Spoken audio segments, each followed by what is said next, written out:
Boa noite a todos, Shalom.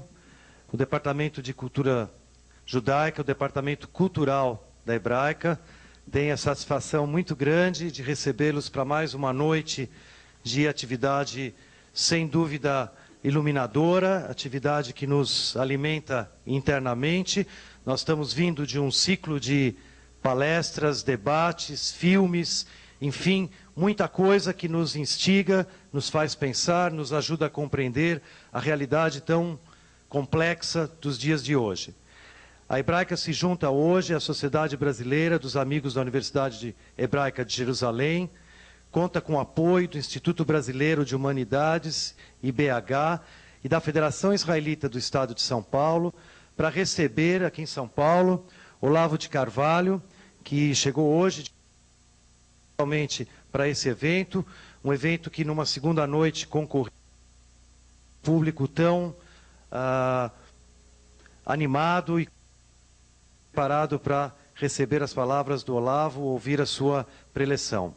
Antes de dar início, eu queria, em nome do presidente da Sociedade dos Amigos da Universidade Hebraica de Jerusalém, Morris Dayan, saudar a todos. Morris, infelizmente, não pôde estar presente, mas é uma honra muito grande a gente poder estar participando junto com a Hebraica desse evento.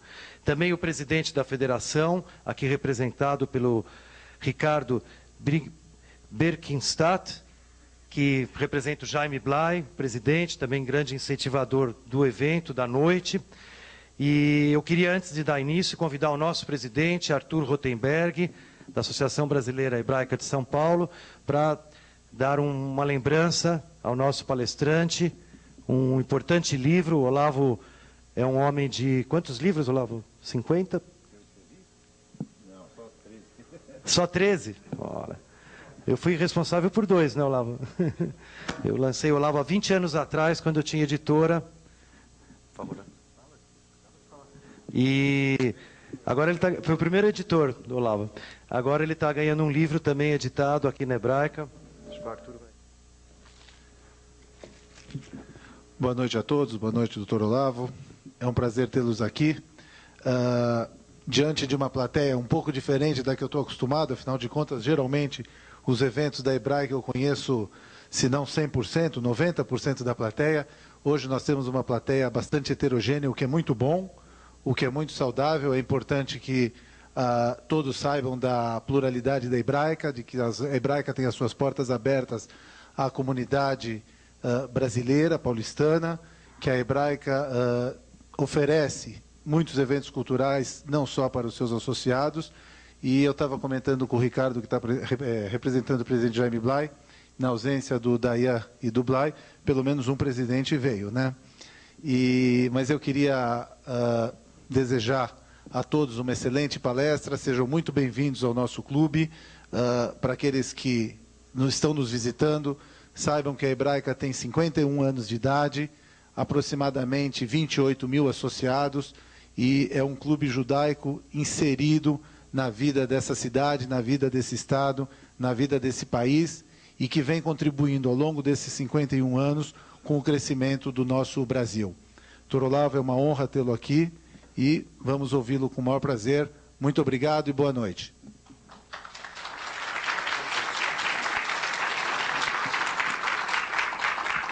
Eu queria aproveitar a oportunidade para passar às suas mãos um livro do nosso cinquentenário, que conta a história da Hebraica do dia em que ela foi concebida até o dia 31 de dezembro de 2003, quando nós terminamos as comemorações.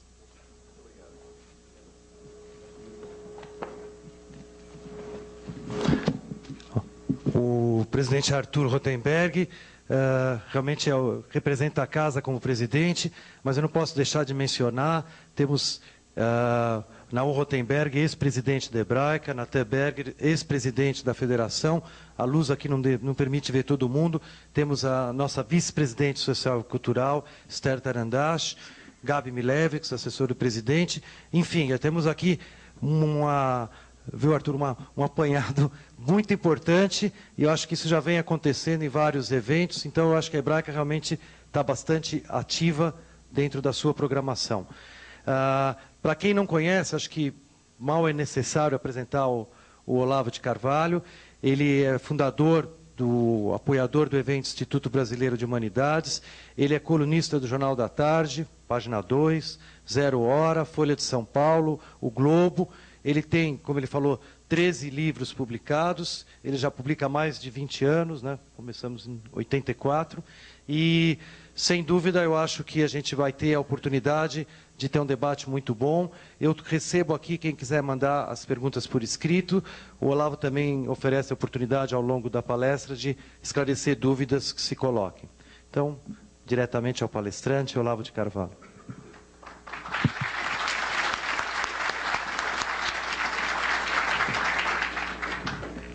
Então, muito obrigado, Arthur Rotenberg, ao Jacques, ao Zé Luiz pelas palavras gentis, e obrigado, sobretudo, a todos vocês que, enfrentando esta cidade, esse é o tempo maligno, vieram até aqui. Bom, antes de tudo, queria dar um aviso, é o seguinte: se alguém tiver alguma dúvida, não precisa esperar o fim da palestra, pode e deve me interromper. Se eu vejo que a explicação que a pessoa pede é muito complicada, eu mesmo a passo para o fim, senão a gente esclarece na hora mesmo. O que eu vou apresentar aqui para vocês é um resultado parcial de um estudo que eu venho empreendendo há algum tempo.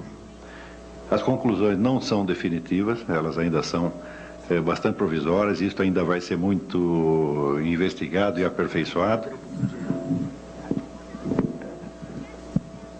Melhorou? Então, isso ainda vai ser investigado e aperfeiçoado, e provavelmente isso vai virar um livro com o tempo. O prazo que nós temos para apresentar a coisa aqui é bastante curto, e eu vou deixar aqui para vocês, depois da palestra, deixar aqui na Hebraica uma pequena documentação auxiliar, que ficará à disposição, acho que para quem quiser cópias pode e deve pedir.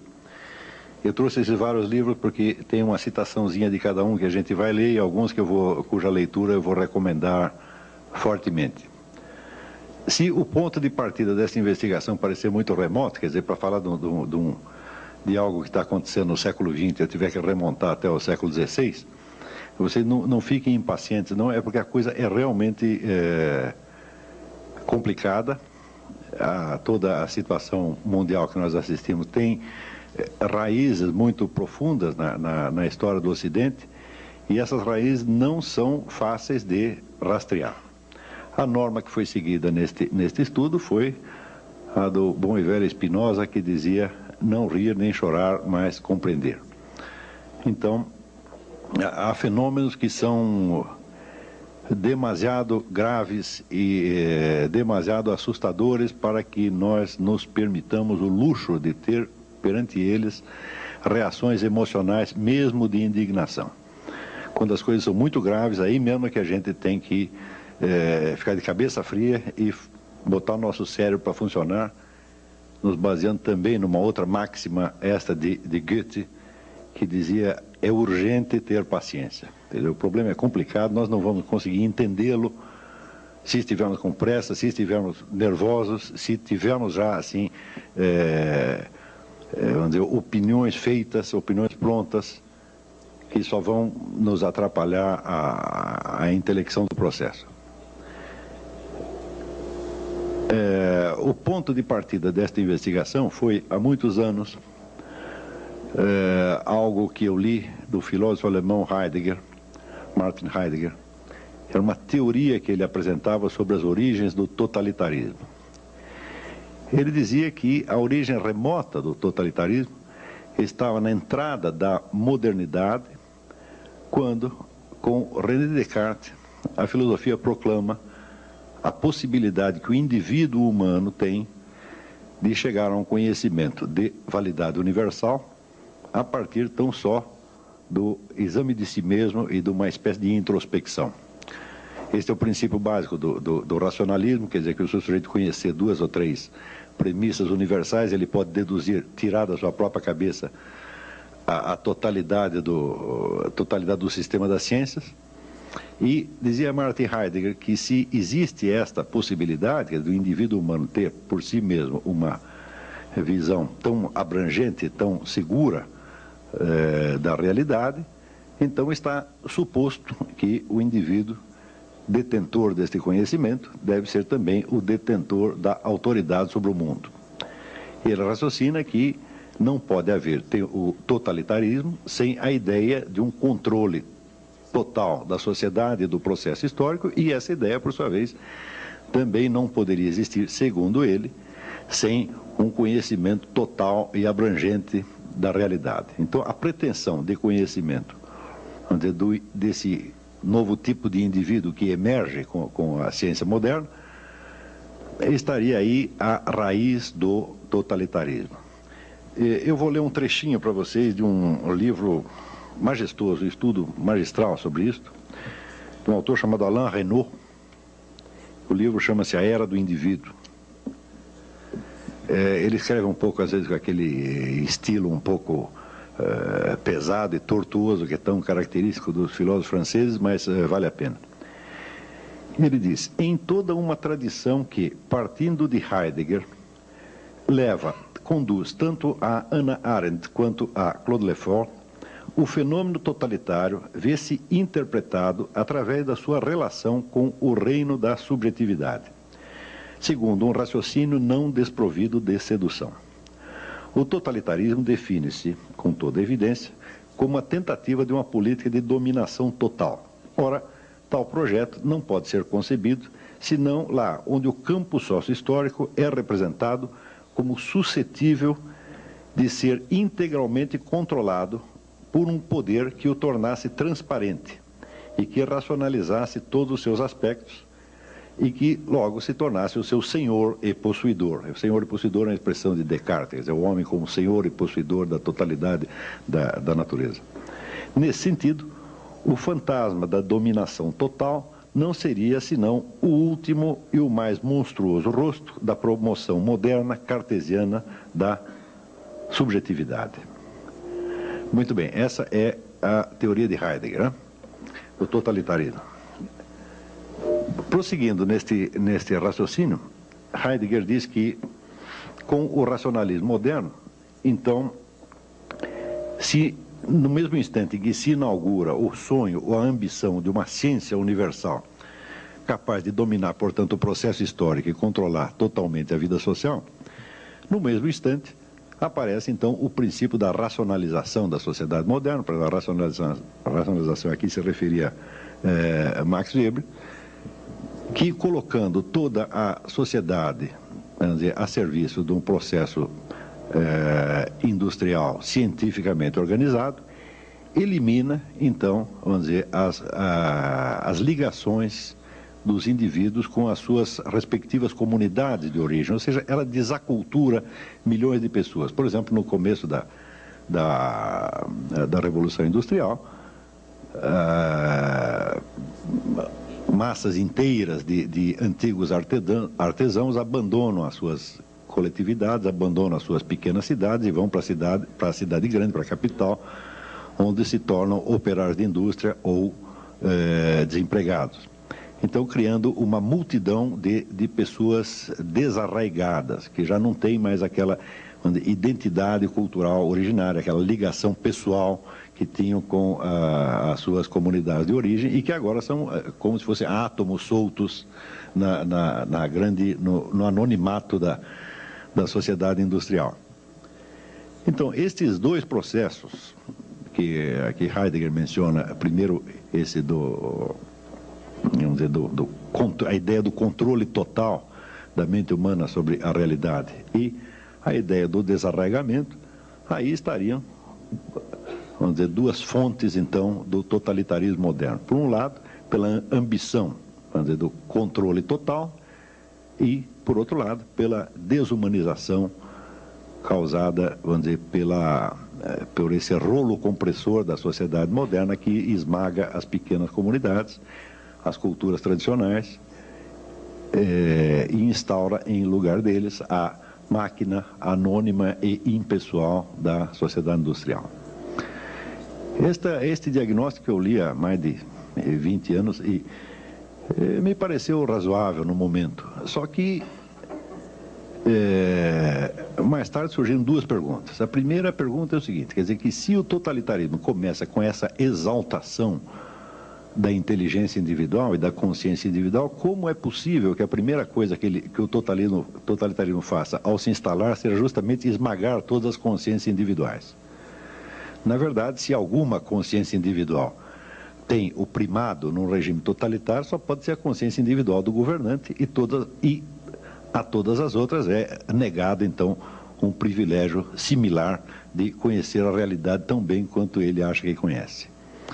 De modo que, se alguma consciência individual chegou a ser, vamos dizer, exaltada e dignificada durante o regime totalitário, certamente foi a de Hitler, de Stalin e assim por diante. Mao Tse-tung, mas não certamente a das demais pessoas que viviam sob o seu domínio. E a segunda pergunta é, como é que, se Heidegger conhecia tão bem o espírito do totalitarismo, as suas causas, etc., etc., como é que ele arrumou uma carteirinha do Partido Nazista? Me parecia um pouco inconsistente a coisa, né? Então,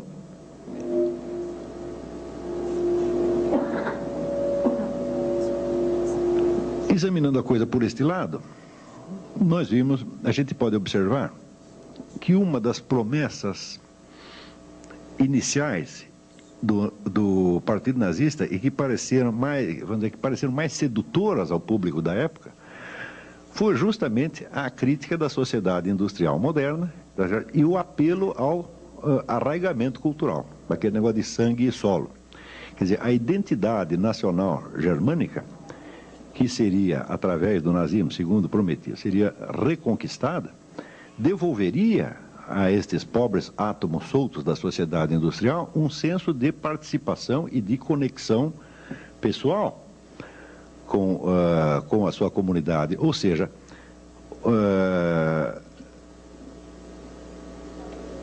voltaria a restaurar um senso dentro da distinção de sociedade e comunidade. Quer dizer, o nazismo prometia uma restauração do senso de comunidade, tá certo? Sobretudo através, vamos dizer, da ligação com os símbolos nacionais, com o culto da raça, esse negócio todo. E isso pareceu ao público, então, bastante atraente durante algum tempo. Acontece que, se isto de fato aconteceu, então é evidente que a explicação de Heidegger para a origem do totalitarismo está errada.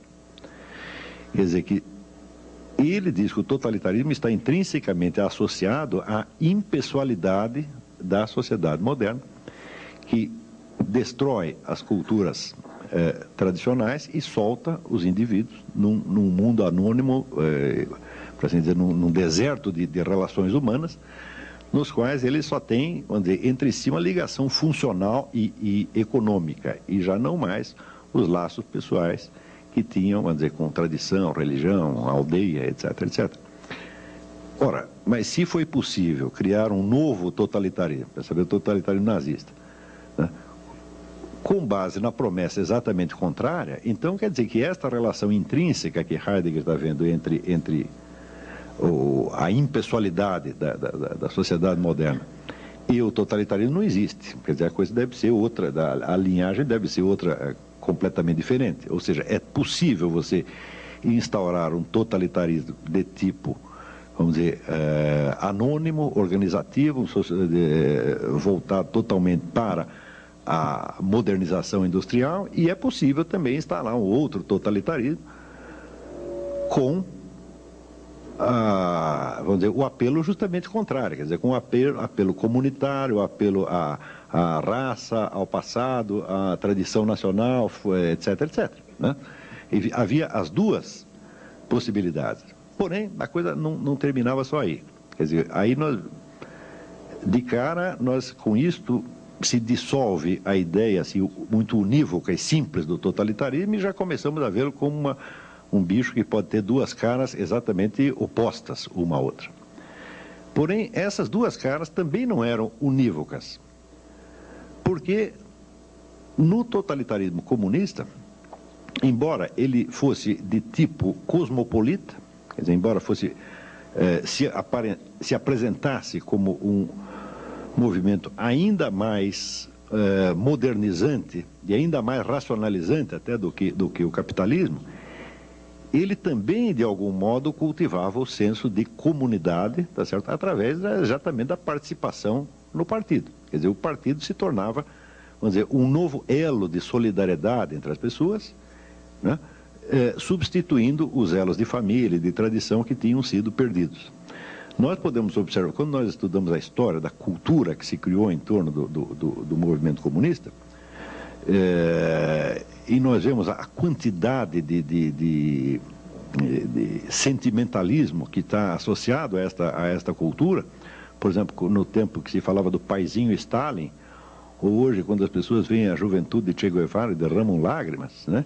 Existe toda uma cultura sentimentalística que cria um elo de solidariedade. Eu mesmo, no tempo que eu pertencia ao partido, foi durante 3 anos apenas,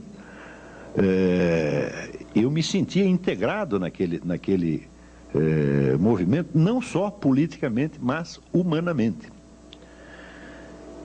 Estudando a coisa com um pouco mais de atenção pelo lado comunista, eu cheguei à conclusão de que houve tantas versões diferentes da ideologia comunista e tantas propostas diferentes relativas ao regime comunista que nós não conseguiríamos, de maneira alguma, defini-lo como um movimento ideológico unívoco. Existem ideologias comunistas e existem regimes comunistas concebíveis, mas tem uma coisa que tem unidade, é a unidade da cultura comunista. Quem quer que participe de um movimento esquerdista, ele se integra, de certo modo, não num movimento ideológico unívoco, ele pode ter divergência com todo mundo ali, mas qualquer que seja a linha a que ele pertença, ele se integra na cultura e, sobretudo, na cultura psicológica do movimento comunista. E essa cultura psicológica, ela envolve o indivíduo sob todos os lados. Quer dizer, você trabalha com comunistas, você vai no bar com comunistas, você faz festa com comunistas, você está sempre cercado daquelas pessoas que lhe dão um senso de identidade e de pertinência e até de irmandade. Tá certo? Então, peraí, o comunismo, que seria o totalitarismo mais seco, mais frio e mais racional, ele também tem esse componente emocional e comunitário profundo. E, por outro lado, o totalitarismo nazista, cuja ideologia, cujo discurso era voltado para o apelo comunitário, para a volta às raízes, etc., etc., ele, por outro lado, ele tinha um processo de modernização industrial tão racional, tão frio e tão desumano quanto qualquer outro. Está compreendendo? Então, isto observando só pelo lado ideológico, não estou falando das realizações criminosas dos dois regimes, abstraindo isto. Vamos fazer de conta que comunistas e nazistas eram boas pessoas, que nós não temos nada contra eles e que estamos apenas examinando as ideias deles, né? Ou seja, só examinando com o máximo de frieza e de isenção e levando em conta somente as ideias, nós daqui a pouco, por trás dessas ideologias tão bem justificadas, né, que uma fala, vamos dizer, em nome do senso de justiça e igualdade, e outra fala em nome do senso de comunidade e do resgate dos pobres átomos anônimos desarraigados na sociedade industrial. Quer dizer, por trás de toda esta bela conversa vai começar a aparecer o lado monstruoso já, sem nem precisarmos apelar ao reino dos fatos. Muito bem, mas se esses dois totalitarismos, que se apresentavam com faces opostas, cada um deles tinha dentro de si a face do outro, tá certo? Também, vamos dizer, anexada, como que geminada à sua própria face.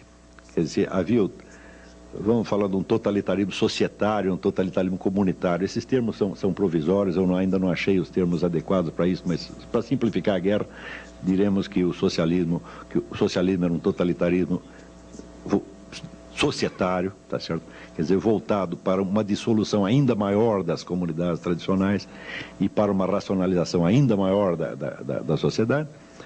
e o nazismo como um totalitarismo de tipo comunitário, porque apelava a uma espécie de retorno às raízes e ao senso de identidade nacional, grupal e racial. Então, quer dizer, um desses totalitarismos, cada um deles, tinha a imagem do outro geminada a parte do outro que parecia a mais diferente dele, era uma componente dele próprio. Eu não sei se está ficando claro isso aqui. Está entendendo? Se houver qualquer dúvida, você me para, porque esse negócio é confuso mesmo, tá, né?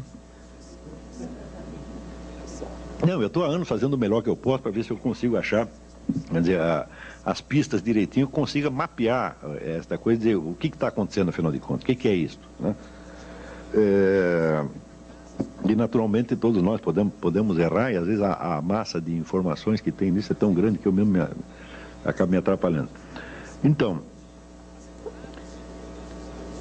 vamos dizer, esta observação de que os dois totalitarismos, eles eram opostos na sua ideologia. Ideologia quer dizer um discurso pretextual. O que eu chamo de ideologia sempre é isso, né? A ideologia nunca diz o que você vai fazer. Ele diz em nome do que ele quer que você pense que ele está agindo. Não é isso? Talvez seja a melhor definição de ideologia essa. É um discurso pretextual, né? Então, se pegamos, vamos dizer, um partido qualquer, ele sempre terá dois programas. Tem um programa interno que é para a sua orientação, tá certo? Quer dizer, o que ele vai fazer realmente, a sua estratégia, etc, etc. E tem o discurso de autojustificação ideológica, que é o que ele quer que os outros pensem que ele está fazendo, mas que às vezes não é exatamente o que está fazendo.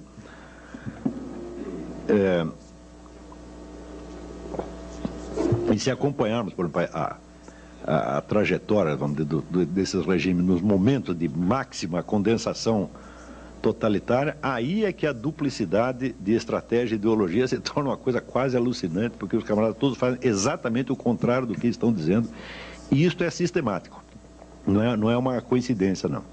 E não pode ser explicado como mera, vamos dizer, hipocrisia, diz uma coisa e faz outra. Não, este é um negócio, essa duplicidade é até planejada.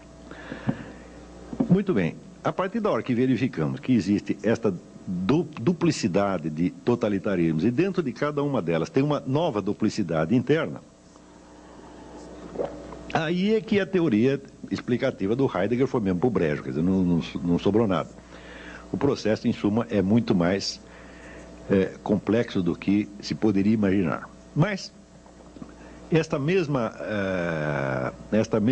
dualidade que nós usamos agora de comunidade e sociedade, ainda pode nos servir como uma pista para investigar isso aqui, no seguinte sentido.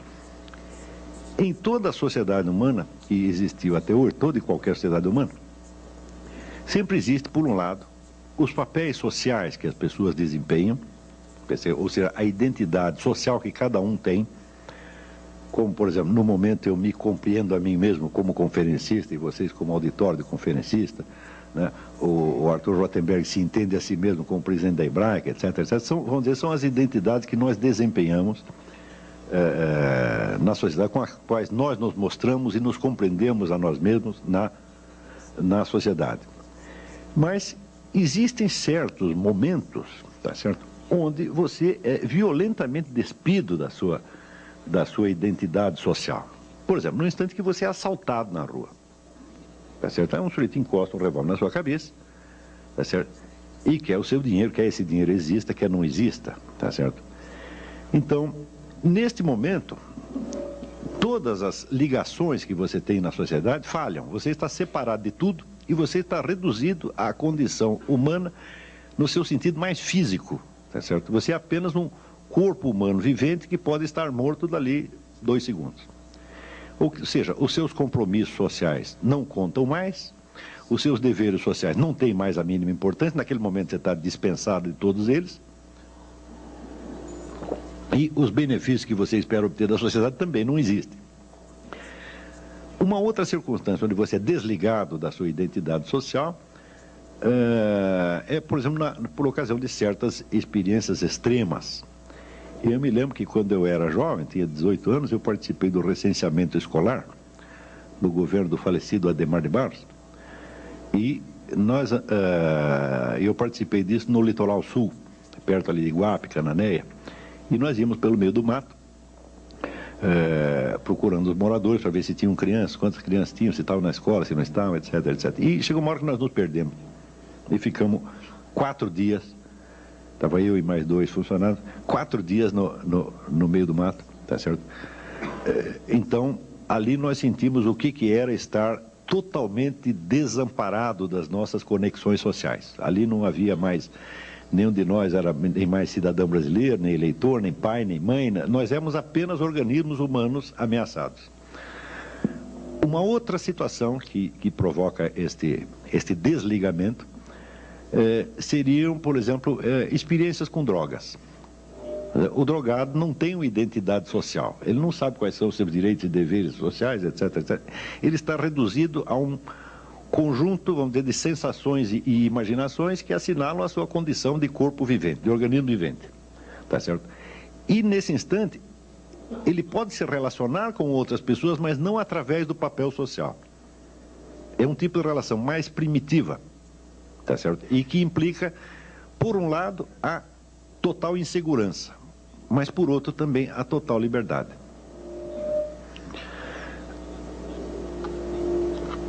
Muitas sociedades antigas compreendiam que o ser humano não pode viver permanentemente ligado à sua identidade social, mas que essa tem que ser de vez em quando dissolvida e o indivíduo tem que ser jogado em certas experiências mais radicais que o levem, para usar a expressão da Clarice Lispector, perto do coração selvagem da vida. Tá certo? Todo mundo tem uma necessidade, o ser humano tem uma necessidade profunda de vez em quando se despir da sua identidade social e voltar a uma experiência mais direta e mais primitiva. Ora,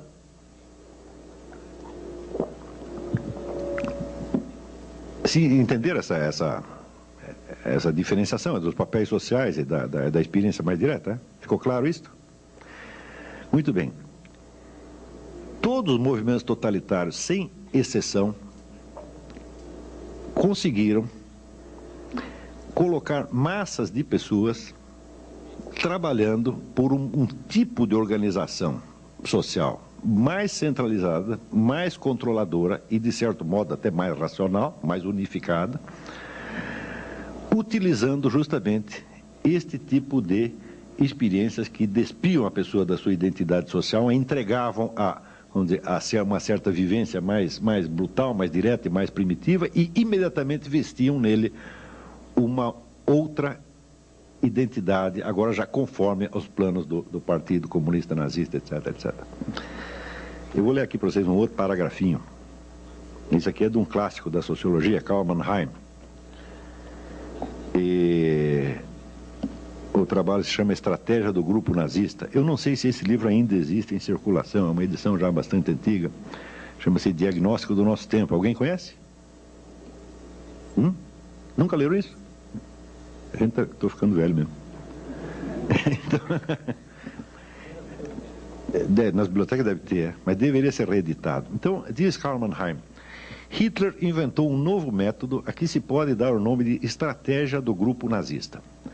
O ponto capital da estratégia psicológica de Hitler é jamais encarar o indivíduo como pessoa, mas sempre como membro de um grupo social.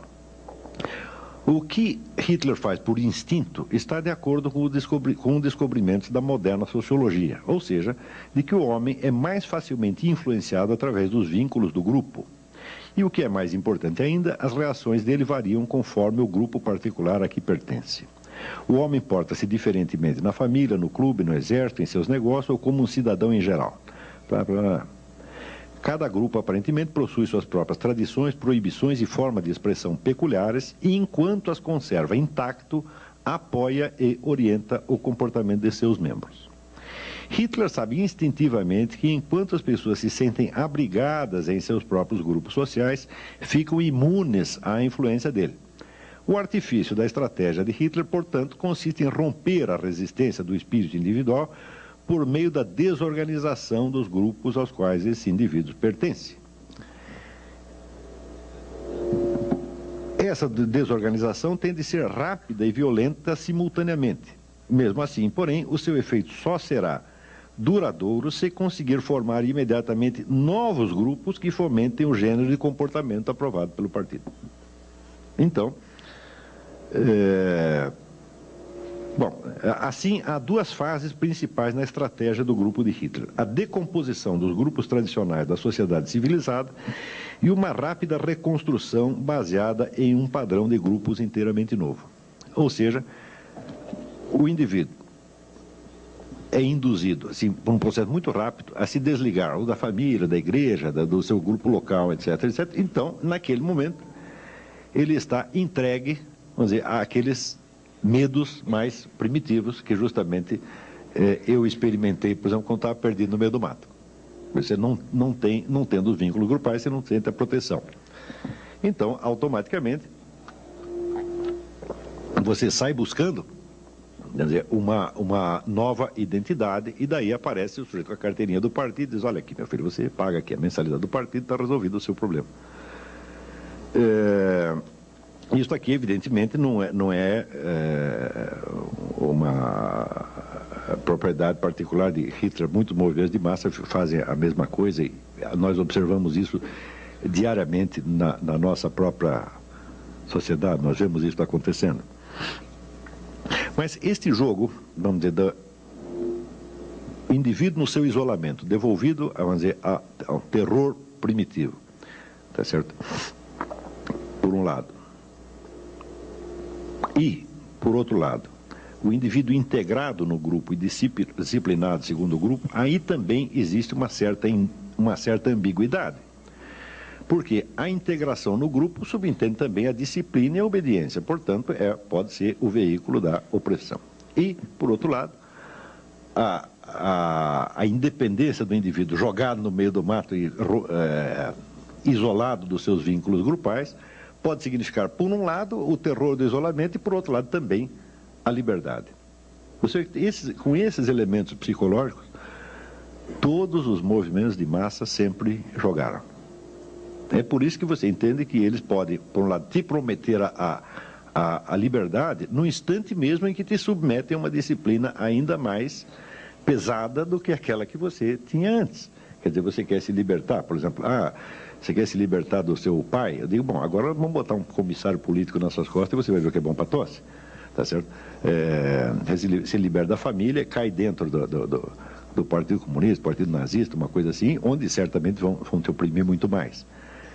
Então, existe esse jogo, na verdade, quádruplo. Quer dizer, o isolamento como terror e como liberdade. E a ligação como proteção e como opressão. Ora, o fato é que dos dois grandes movimentos totalitários do século XX, o comunismo e o nazismo, cada um deles, em função do seu modo de articular estes quatro polos, tinha certas limitações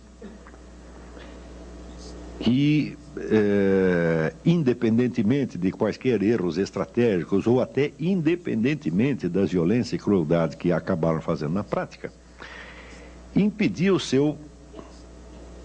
sua expansão além de um certo ponto.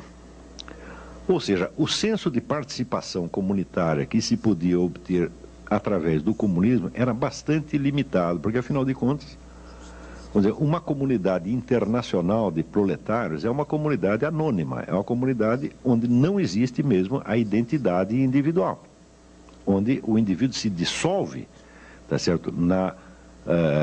Dissolve a sua individualidade numa multidão, né, de átomos iguais. Quer dizer, nesse sentido, o comunismo agravaria, vamos dizer, a impessoalidade da sociedade industrial, ainda que prometendo uma comunidade. E, por outro lado, a ideologia nazista, na mesma medida em que prometia aos indivíduos um arraigamento comunitário, por isto mesmo, era uma ideologia de tipo nacional e até racial, que só serve para quem é daquela nacionalidade e daquela raça. Quer dizer, eu não vejo... Quer dizer, no Brasil tudo é possível. Uma vez eu vi um sujeito na televisão dando uma entrevista, era o porta-voz do Partido Nazista Brasileiro, era um mulato. Eu não sei como é que ele conseguiu. Mas eu não estou falando de brasileiro, estou falando de pessoas racionais. Racionalmente falando, quer dizer, uma ideologia da raça superior só interessa a quem pertence à raça superior, o que evidentemente não é o nosso caso, tá certo? Então, você vê que, não sei se vocês já repararam, mas sempre que existe uma teoria da superioridade racial, por uma maravilhosa coincidência, essa raça é sempre a do teórico. Vocês já viram algum teórico racista que pertence à raça inferior? Não é só eu pertenço à raça inferior, os outros não. Então,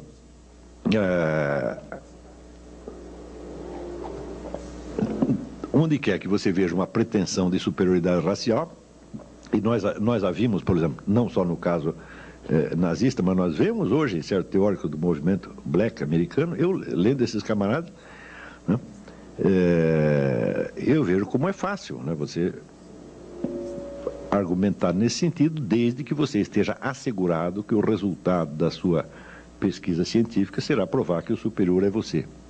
Porque se você tiver com uma suspeita, bom, eu vou investigar esse negócio, vai que eu provo que existe superioridade racial e eu caí justamente na inferior, eu não vou prosseguir essa pesquisa, não sou besta. Então, por ser uma ideologia de tipo nacional e racista, é evidente que o interesse dela para outras nações só poderia ser, essa ideologia só poderia ser vendida para outras nações na base da fraude. Quer dizer, cada nova nação que os nazistas faziam aliança, vai ter que provar que eles pertencem à raça superior também. Quer dizer, o italiano é ariano de algum modo, os árabes também vão ser um pouco arianos e assim por diante. Quer dizer, é um trabalho retórica, uma retórica muito tortuosa demais, tá certo? Então nós não podemos conceber, por exemplo, algo como uma internacional nazista. Vai chegar um ponto em que você só provoca antagonismo, tá vendo? Então, no total, uma dessas ideologias não oferecia um arraigamento cultural suficiente e a outra oferecia até um arraigamento cultural, mas só para aqueles que tiveram, né, a felicidade de nascer na raça superior. E é justamente aí que, a partir da década de 30, começa a surgir na cabeça de alguns intelectuais muçulmanos que haviam estudado na Europa e que tinham lido essa coisa toda, e tinham lido até Heidegger, Jean-Paul Sartre, essa coisa toda, começa a surgir a ideia de que o Islã tinha a solução para este problema. Então,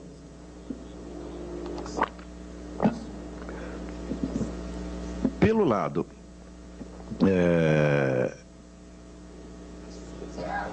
econômico, o Islã tem a sua própria estratégia econômica, vamos dizer, que não é bem de uma economia socialista, é de uma economia que resguarda, vamos dizer, a propriedade privada, mas no qual você tem tantos instrumentos, tá certo, de controle, não somente na mão do Estado, mas você tem tantos instrumentos religiosos de controle, que praticamente, se pode dizer que toda a vida econômica da comunidade estará sob o controle daqueles que tiverem a autoridade religiosa.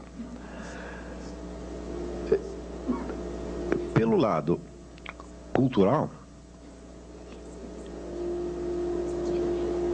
o traço mais característico é que o Islã não é somente uma religião no sentido em que, digamos, o cristianismo é uma religião. O Islã é uma cultura inteira, cuja unidade é preservada de qualquer modo, onde quer que o Islã meta as suas patas. Como é que se faz isto? Quando o indivíduo se converte ao Islã, se você for numa mesquita e diz, olha, eu quero entrar aí, quero ser desse negócio aí, eles vão dizer, olha, só tem são 5 pilares, você tem que fazer isso, mais isso, mais isso, mais isso, mais isso. Você diz, são simples assim, então eu quero também. Só que daí, no dia seguinte, você diz, olha, mas tem mais uma outra norma aqui. E depois tem outra, e depois tem outra, e depois tem outra. Porque existe um fenômeno chamado os hadiths. Sabe o que são os hadiths? São ditos e feitos do profeta Maomé. Maomé foi o único profeta ao longo da história cuja vida foi meticulosamente registrada pelos seus contemporâneos. Então anotavam o que ele dizia, o que ele fazia, como ele se relacionava com a família, como ele tratava os problemas de comércio, etc, etc. E existe um repertório de 40 mil hadiths. Esses hadiths marcam o estilo de vida de Maomé. E esse estilo de vida, que é justamente o que se chama a Sunna, acaba por se incorporar na religião como parte integrante dela. Ou seja, o que se diz inicialmente é que isso não é obrigatório. Eu digo, bom, não é obrigatório, mas todo mundo faz assim. Se eu não fizer, eu vou parecer muito esquisito. Então, existe, por exemplo, um modo maometano de você escovar os dentes. Tá certo? Existe um modo maometano de comer, um modo maometano de vestir, um modo maometano de ir ao banheiro, um modo maometano de fazer visitas. Em suma, existe uma receita baseada no estilo de Maomé para cada ação humana. Não há nenhuma situação humana para a qual não tenha uma fórmula. Como o processo da revelação corânica levou 28 anos, desde o primeiro versículo que Maomé recebe do arcanjo Gabriel até o final, onde ele recebe o último versículo, reúne a população e diz: hoje eu completei aqui a vossa religião. Como se passaram 28 anos, calcula-se que o indivíduo, para absorver a totalidade dessas regras e se tornar realmente um muçulmano, precisaria de 28 anos. Tá certo? E mesmo assim ainda vai falhar. Se falhar também, não tem problema, porque a comunidade inteira está de olho em você, dizendo: tal coisa não se faz assim, não diga isso, tá certo? Não se sente assim, não pega comida assada, não escova os dentes assim. Está entendendo? Então, existe um cerco total. Nós podemos comparar. Vocês já repararam que não existe muita propaganda islâmica? Já viram isso? Não vê propaganda islâmica, porque o Islã ele se expande mais ou menos como uma ameba. Ele engole a ameba que está do lado, entendeu? Então, a hora que o sujeito entra no Islã, ele é totalmente absorvido em todos os aspectos da sua vida. E essa absorção é progressiva. Isso quer dizer que a possibilidade do indivíduo ser religiosamente islâmico, tá certo? E conservar os hábitos da sua cultura originária é praticamente nula. Quando o Islã cresce, ele leva não somente uma doutrina religiosa, mas leva uma cultura inteira. Então, não é verdade o sujeito dizer que quem é islamizado não é arabizado, tá certo? Porque todos esses costumes são realmente árabes, são os costumes de Maomé. Então, quando você vê a variedade, por exemplo, de estilos de vida, de estilos culturais, que existiram entre grupos judaicos ou grupos cristãos ao longo do tempo, para você comparar, sei lá, um judeu africano, tá certo, com um judeu russo, com um alemão, você vai ver que eles realmente pertencem a culturas diferentes. E que entre o seu judaísmo e a cultura local, eles procuram fazer, vamos dizer, algum arranjo. Não é isso? Porque às vezes dá mais certo, às vezes não dá certo. Mas, nesse sentido, eu sugeriria a leitura de um livro, Jacob Wasserman. Quem aqui conhece Jacob Wasserman? Ninguém nunca leu Jacob Wasserman? Uma pessoa? É um homem feliz.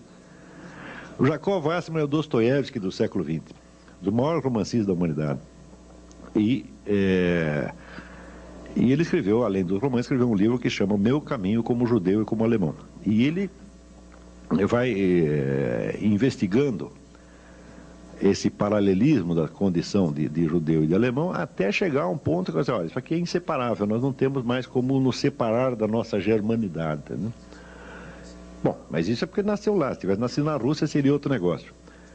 Isso para o muçulmano não pode acontecer. Se o muçulmano esteja onde estiver, ele participará mais intensamente da cultura islâmica do que da cultura local. E, em geral, naquilo que essa cultura local não coincida com os valores islâmicos, ele a condenará, tá certo, de maneira bastante rigorosa e se absterá de participar dela, tá certo, em todos os seus detalhes. Isso quer dizer que o senso de participação comunitária que o Islã dá aos seus membros é não apenas intenso e profundo, mas é total. Quer dizer, a adesão ao Islã é imediatamente uma nova identidade comunitária. E é, ao mesmo tempo, a participação numa estratégia mundial. Então,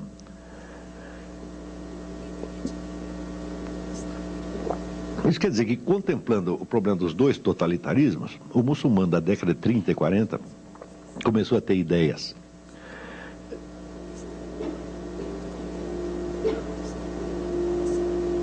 Algumas dessas ideias, evidentemente, eram de origem ocidental mesmo, tirado do próprio Heidegger. Heidegger foi muito lido entre os líderes islâmicos. Eu lhes recomendo uma outra leitura, que é a autobiografia intelectual de Seyyed Hossein Nasr. Seyyed Hossein Nasr é um grande filósofo iraniano. Ele foi ministro da Cultura do Irã no tempo do Reza Pahlavi.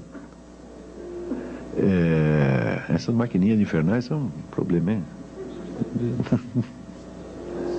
Então, ele foi ministro da Cultura no tempo do Reza Pahlavi, e ele conta ali a educação que ele teve nos anos 30 no Irã. Então, ali por aí você tem a ideia do que um rapaz de família rica e culta poderia ter acesso naqueles anos. Toda a cultura europeia da época era transparente para eles. Eles sabiam tudo. Quer dizer, nas casas das pessoas ricas ali de Teherã, eram assiduamente frequentadas por representantes do existencialismo, do marxismo, etc. Tudo que tinha de bom e de melhor na Europa aparecia lá. Eles não estavam de maneira alguma desligados. Então eles tinham isso e ainda tinham todo o aporte tradicional islâmico. Então o Seyyed Hossein Nasr diz que ele cresceu ouvindo as tias deles recitarem poesia tradicional persa, né? Ele mesmo aprendendo a recitar o Corão de cor desde pequeno, e ao mesmo tempo ele tinha acesso, vamos dizer, à cultura europeia em todas as suas versões. Quer dizer, por exemplo, a liderança intelectual comunista da época frequentava também a casa daquele pessoal e tal. O pessoal ligado ao existencialismo, até existencialismo cristão, tal como Gabriel Marcel, também era totalmente conhecido ali. Então eles tiveram uma espécie de mostruário da cultura mundial, na qual ao mesmo tempo não tinham nenhuma participação ativa. Quer dizer, eles estavam vendo tudo e não estavam participando ativamente. Eles tiveram muito tempo para pensar nisso aí. Então, a ideia de que o totalitarismo islâmico pudesse resolver os enigmas, resolver as contradições dos dois totalitarismos anteriores, aparece também pelo fato de que que agentes dos dois regimes totalitários tiveram uma atuação intensa em todo o mundo islâmico, já desde antes da guerra e até hoje. Então, você vê, existe, por exemplo, um depoimento de um sujeito que foi chefe do serviço de inteligência romeno, chama-se Ion Mihai Pacepa. Não sei se você sabe, mas a União Soviética, nas operações dela no terceiro mundo, ela não jamais a KGB agia diretamente. A KGB agia diretamente na Europa e nos Estados Unidos. Para os países do terceiro mundo, ela usava os serviços secretos dos países satélites que eram treinados especificamente para isso. E este Pacepa, ele diz nada menos que o seguinte, ele diz, olha, Yasser Arafat foi meu discípulo. Eu que dei toda a formação ideológica dele, eu garanto para você que ele é um marxista-leninista de primeiríssima ordem. Ele foi treinado como militante do partido. Isso para você ter ideia da profundidade da penetração comunista. Quanto à penetração nazista, nós podemos dar dois exemplos. Um é bastante conhecido, um era o grande mufti de Jerusalém, que ainda durante a guerra fez uma viagem a Berlim, sendo recebido pelo Führer e dando uma entrevista no rádio, fazendo um discurso no rádio de Berlim, solicitando ao Führer que tivesse a gentileza de estender a tal da solução final aos judeus de Jerusalém, porque Eles estavam sendo discriminados, coitado, não podia ficar assim, né? Quer dizer, por que dar aquilo só aos da Europa, né? Então, você vê que este indivíduo é tido até hoje no mundo islâmico como uma espécie de santo. É um líder religioso que ficou na memória popular e que é idolatrado até hoje. Um outro que é do mesmo teor é Khairallah Tulfa, que era tio de Saddam Hussein. Khairallah Tulfa é um indivíduo que, na década de 40, tentou um golpe nazista. Ele tem, vamos dizer, livros publicados, sobrou pelo menos um, tá certo? Na qual a sua defesa do nazismo é explícita, tá certo? E ele tenta um golpe de tipo nazista e se dá mal. Este foi o sujeito que criou Saddam Hussein. O Saddam ficou órfão, foi criado por esse camarada. Esse era o tio e guru dele. Então, isso aí são só exemplos soltos. Aqui nesta documentação aqui tem mais alguns, para vocês terem ideia da profundidade da penetração, tanto dos intelectuais europeus lá, quanto da penetração dos serviços de inteligência nazistas e soviéticos, tá certo? Então, isso quer dizer que esses muçulmanos, eles tiveram a ocasião de assistir tudo isso como se fosse numa televisão, tá vendo? E aperfeiçoar com essa experiência as suas ideias sobre o que seria um regime islâmico. O problema do regime islâmico é um verdadeiro abacaxi, porque tudo na sociedade islâmica é regrado pelo Corão. Se você lê o Corão, que é um livro relativamente pequeno, mas 280 páginas, você verá que ele tem regulamentos sobre os hábitos diários, sobre a vida em família, etc. Ele contém todo um código civil. Esse código civil é ainda completado pelos hadith, quer dizer, pelos exemplos de Maomé. Então você tem talvez ali o código civil mais meticuloso do universo, tá certo? Porém, não tem um código do direito político. Não diz uma palavra sobre o que deve ser o regime político. Graças a este fenômeno é que surgiu este problema de xiitas e sunitas.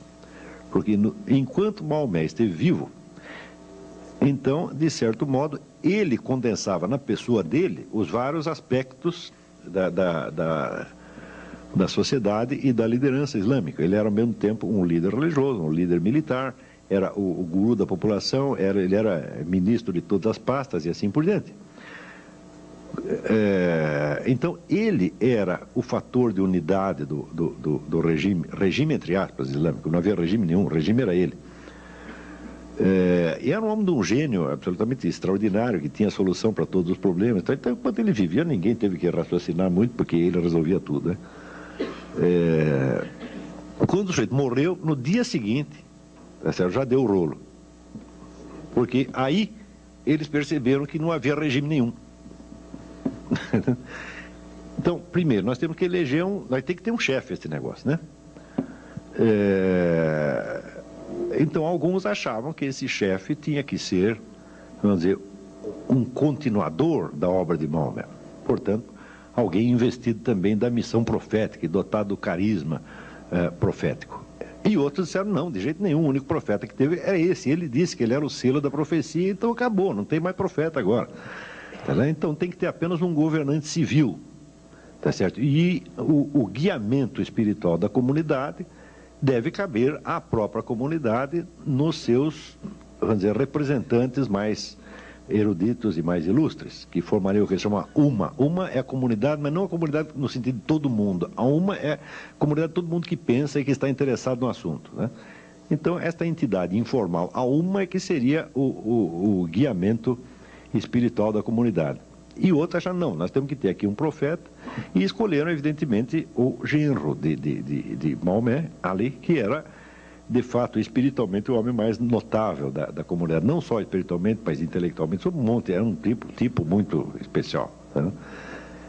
Agora, acharam que ele era ainda mais especial do que era, porque acharam que havia realmente nele o carisma da profecia. Então, é uma espécie de continuador do profeta. Então, é isso que é a distinção entre sunita e xiita. Sunna quer dizer os costumes, e os costumes não é nada mais do que a coleção dos hadiths, quer dizer, a coleção daquilo que foi copiado, foi anotado da vida de Maomé e que serve como modelo para a conduta de gerações e gerações de muçulmanos. E xiita não quer dizer nada mais do que Shia, quer dizer os companheiros, que são os companheiros de Ali, aqueles que ficaram fiéis a ele, que eram a minoria. E entre os xiitas, então surge a ideia de que a profecia prossegue ao longo dos tempos, tá certo? Então a subsistência da comunidade depende de haver um líder carismático a cada nova geração. Isso que se chama justamente o imam. Imam é um nome que... Imam quer dizer duas coisas. Quer dizer, em primeiro lugar, o imam é o sujeito que chefia a prece, ou que conduz a prece. Não sei se vocês já viram prece muçulmana. Fica um bando de gente alinhada aqui. Tem um sujeito na frente que ele diz a prece em voz alta e os outros aqui repetem ou ecoam. Ele conduz a prece de algum modo. Então, evidentemente, cada mesquita tem um imam, e se juntar dois muçulmanos para rezar numa casa, um deles vai ter que ser o imam. Mas também a mesma palavra é usada num sentido já mais ampliado para querer dizer o grande guia espiritual do mundo xiita.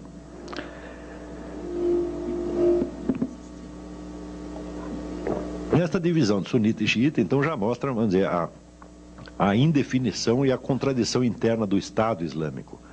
Se falar de Estado Islâmico é até estranho, porque até hoje ninguém sabe o que é um regime islâmico. Durante muito tempo ficou assim, e esta indefinição fez com que ao longo do tempo se consolidasse uma noção muito peculiar do que é a legitimidade de um governo. Evidentemente, toda a teoria do Estado subentende o que seria o critério de legitimidade do governante. No mundo islâmico, o governo legítimo, a critério do governo legítimo é o seguinte: o governo legítimo é aquele que existe. A partir da hora que ele cessou de existir, nós descobrimos que ele não era legítimo, ou que deixou de ser. Porque o governo expressa, então, a vontade de Deus. Se o sujeito ainda é governante, é porque Deus quer que ele esteja lá. Se ele deixou de ser, é porque Deus o tirou de lá, então perdeu a legitimidade. É evidente que isso é um convite a golpes de Estado, revoluções, etc, etc. Quer dizer, cada um diz, olha, o sujeito está lá, ele pensa que é legítimo, todo mundo pensa que é legítimo, mas eu vou mostrar que não era. Tá certo? Então, a tremenda instabilidade política do mundo islâmico, que só cessa em certos momentos quando algum grupo, alguma dinastia excepcionalmente feroz consegue impor ordem ao conjunto, é algo que, vamos dizer, se prolongou até o século XX. No século XX, quando se intensificam os contatos intelectuais e políticos entre o mundo islâmico e a Europa, naturalmente surge a ideia de, não, peraí, nós precisamos formular direito este negócio do que seria um regime islâmico. E aí que surge o indivíduo chamado Said Qutb. Said Qutb era um revolucionário egípcio que escreveu um comentário ao Corão em 30 volumes, chamado A Sombra do Corão. Né? Isso aí, para mim, foi um ato falho freudiano, porque se fosse coisa boa, seria a luz do Corão, não a sombra. Né? Então, acho que ele de fato se enganou. Então, o que ele faz é uma interpretação politizada do Corão, versículo por versículo. Ele faz uma espécie de teologia da libertação islâmica. E este foi o fundador, depois, da entidade que se chamou a Fraternidade Islâmica, tá certo? Que é, vamos dizer, a entidade que dá um senso, vamos dizer, de unidade à militância islâmica em todo o mundo. É evidente que uma obra em 30 volumes eu não vou poder resumi-la nem em 30 linhas, muito menos em 30 palavras. Então, não vou resumir, eu vou só dar um exemplo. Por este exemplo, vocês já pegam a índole da doutrina. Said Qutb pega as sentenças do Corão, tá certo? E as interpreta baseadas no pressuposto, islamicamente inteiramente aceitável e até obrigatório, de que as sentenças de Deus têm uma validade absoluta.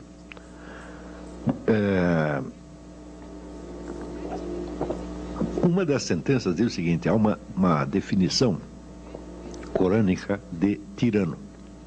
A definição é a seguinte: tirano é aquele que proíbe o que Deus permite ou permite o que Deus proíbe.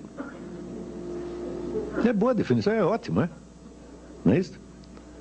Se você entender, vamos dizer, a palavra Deus no sentido que se deve entender, que é, vamos dizer, aquilo que é o fundamento mesmo da ordem da realidade, não é isso? Então, vamos dizer, o tirano é o sujeito que ele quer, vamos dizer, tornar possível aquilo que na realidade é impossível, e quer tornar impossível uma coisa que já era perfeitamente possível, não é isso? Então, a definição não é ruim, não. Mas vejamos como Said Qutb a aplica. Ele diz, muito bem. Se, então, a única lei válida é a lei que Deus enunciou, que leis válidas existem? Então ele raciocina de acordo com uma ideia da corânica também, que é a ideia do povo do livro. Tá certo? Por exemplo, os judeus são um povo do livro. Por quê? Porque eles têm um livro sagrado que lhes foi dado por Deus. Os cristãos também, e assim por diante. Tem uma série de povos do livro. O povo do livro recebeu uma mensagem divina. Então, de certo modo, é um povo obediente a Deus. Porém, de acordo com a tradição islâmica, todos esses livros que foram recebidos pelos povos do livro foram copidescados e falseados por uma sucessão, tá certo, de editores bem ou mal intencionados. Então, só sobrou um livro confiável, que é exatamente o Corão. Olha, você tem essa tal de Torá, o negócio é bom, foi Deus, tá, mas vocês mexeram tanto nisso que vocês não sabem mais o que é, o que não é. Então, eu vou resolver o seu problema. Toma lá o Corão, tá certo, que é a última edição, tá certo, fiel e estável. Né? Você lê e diz, mas não parece, né? Ele diz, não parece, mas é. Não parece porque a sua está alterada. Essa aqui é que está inalterada. Então, se é assim, bom, a conclusão é que somente os regimes que são baseados exatamente na lei corânica é que são legítimos. Os outros são todos tirânicos. Todos, sem exceção. E, ora, lutar contra a tirania faz parte do jihad. Jihad, o pessoal entende que é guerra santa, não é. Jihad é esforço, é ascetismo, quer dizer, faz parte do aperfeiçoamento do sujeito na prática da lei islâmica. Ele tem que fazer um esforço. E a luta contra a tirania, tal como entende Said Qutb, a luta contra a tirania faz parte do jihad, portanto faz parte das obrigações islâmicas. É uma daquelas milhares de obrigações que vem depois das 5. Né? Começa com 5 e termina com 40.005. Quando chega na 30ª, 90ª, etc., tem o jihad. Resultado, todo e qualquer cidadão islâmico que esteja vivendo num país sob regime não islâmico tem a obrigação de lutar para derrubar o seu governo.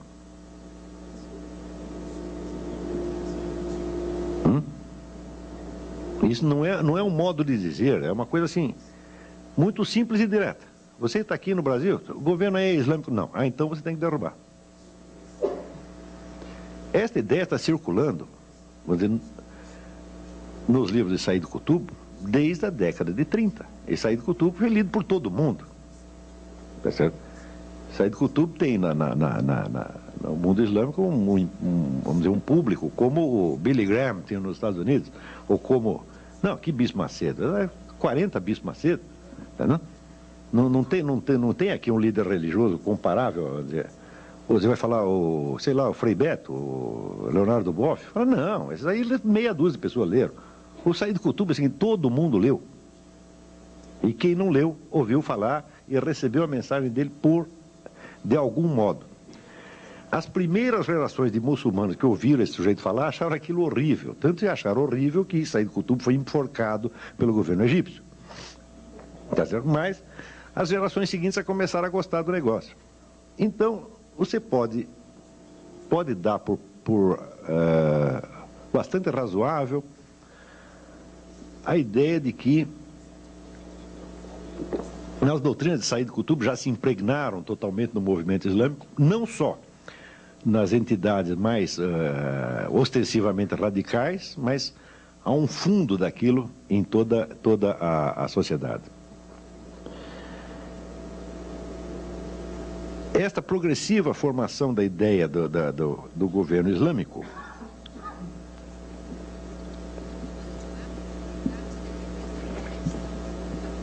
chega, vamos dizer, a uma espécie de perfeição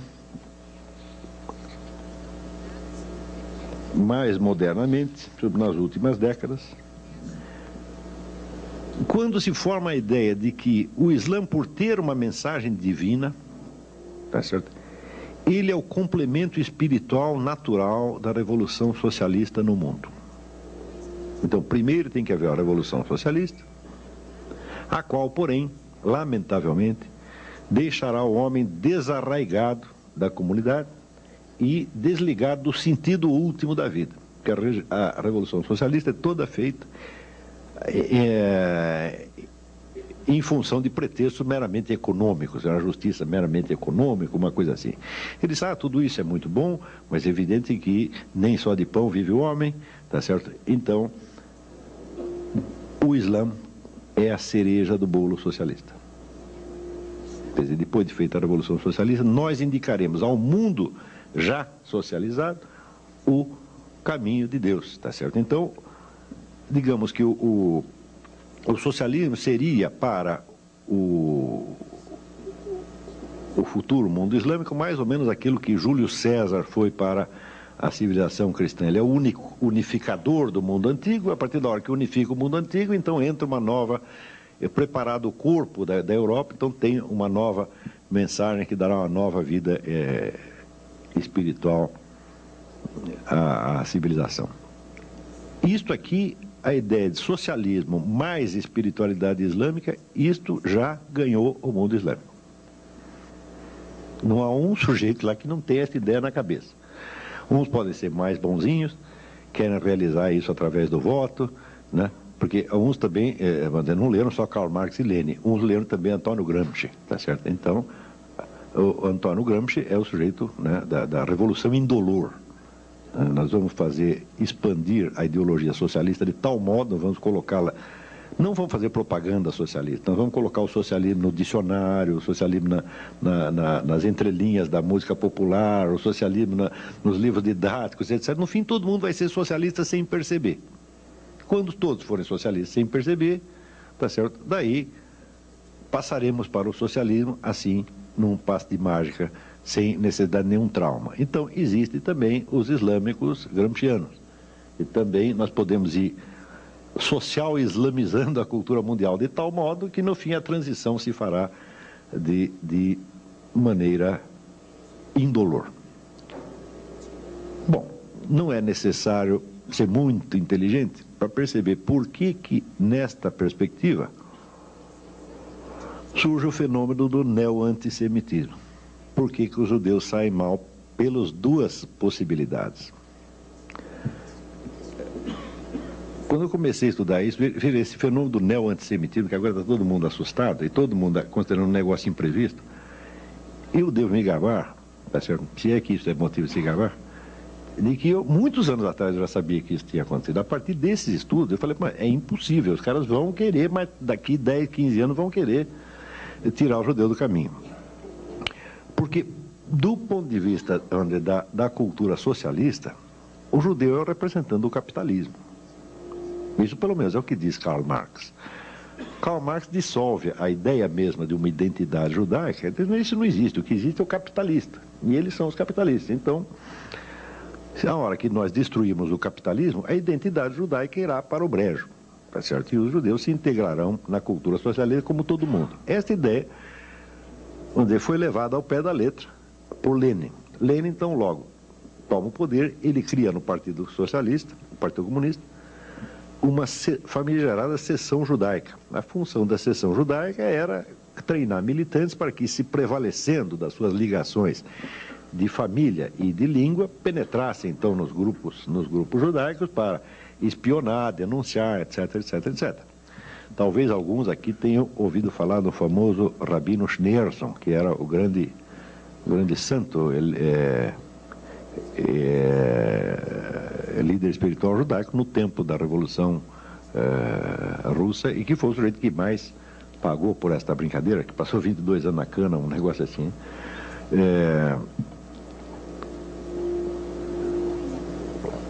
E, naturalmente, vamos dizer, pelo outro lado,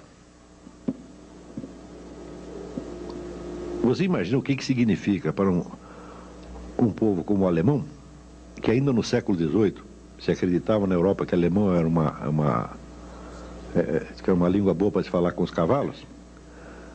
Você não tinha cultura de língua alemã no século XVIII? Não é isso? Você veja aqui, ainda no século XVIII, começo do século XVIII, o maior dos filósofos alemães, Leibniz, não escrevia em alemão. O alemão não estava pronto para isso, escrevia em latim ou francês. Então você imagina para um povo que está começando a emergir, né? Começando a sair está começando a descer da árvore, né? Ele ter dentro do seu território um outro povo que tem 5.000 anos de experiência, tá certo?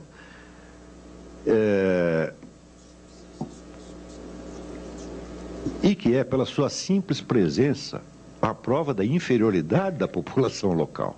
É horrível isso, dói no cotovelo, que é uma coisa medonha, né? Então, não precisamos nem especular outros motivos pelos quais surgiu o antissemitismo alemão.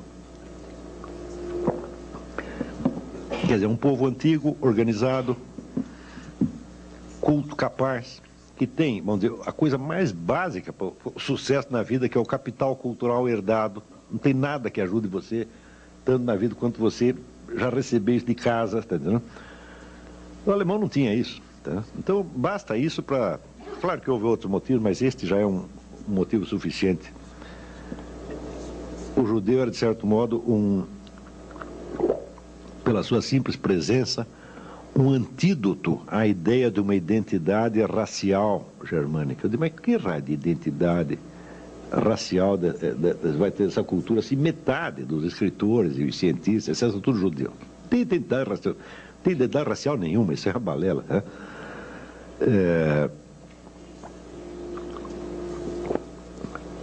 Então, é claro que o judeu era uma pedra no sapato dos dois totalitarismos, tá certo? Então, como esses dois já tiveram a sua chance no mundo, e embora o comunismo ainda seja, de algum modo, uma coisa atraente para muitas pessoas, pelo menos filosoficamente ou intelectualmente, é uma ideia em decomposição, tá certo? Se bem que uma ideia está intelectualmente desmoralizada, não quer dizer que politicamente ela esteja enfraquecida, mas intelectualmente está acabado. E o nazismo também já foi liquidado na guerra. Então é evidente que, ao puxar para si a herança desses dois totalitarismos e trabalhá-los à sua maneira, o movimento islâmico, vamos dizer, com os seus novos aliados, que são remanescentes de movimentos comunistas e nazistas.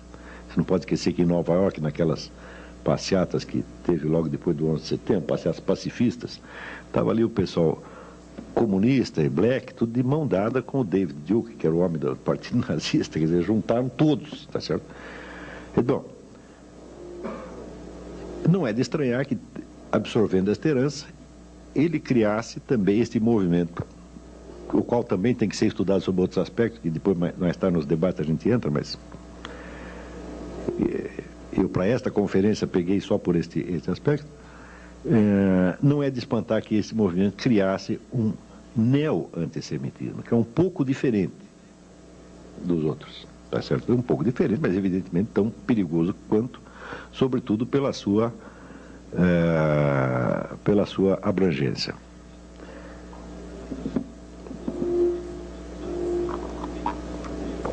Agora, tem um lado desagradável da história. É que, ao longo de toda a formação desses movimentos ideológicos modernos, tá certo?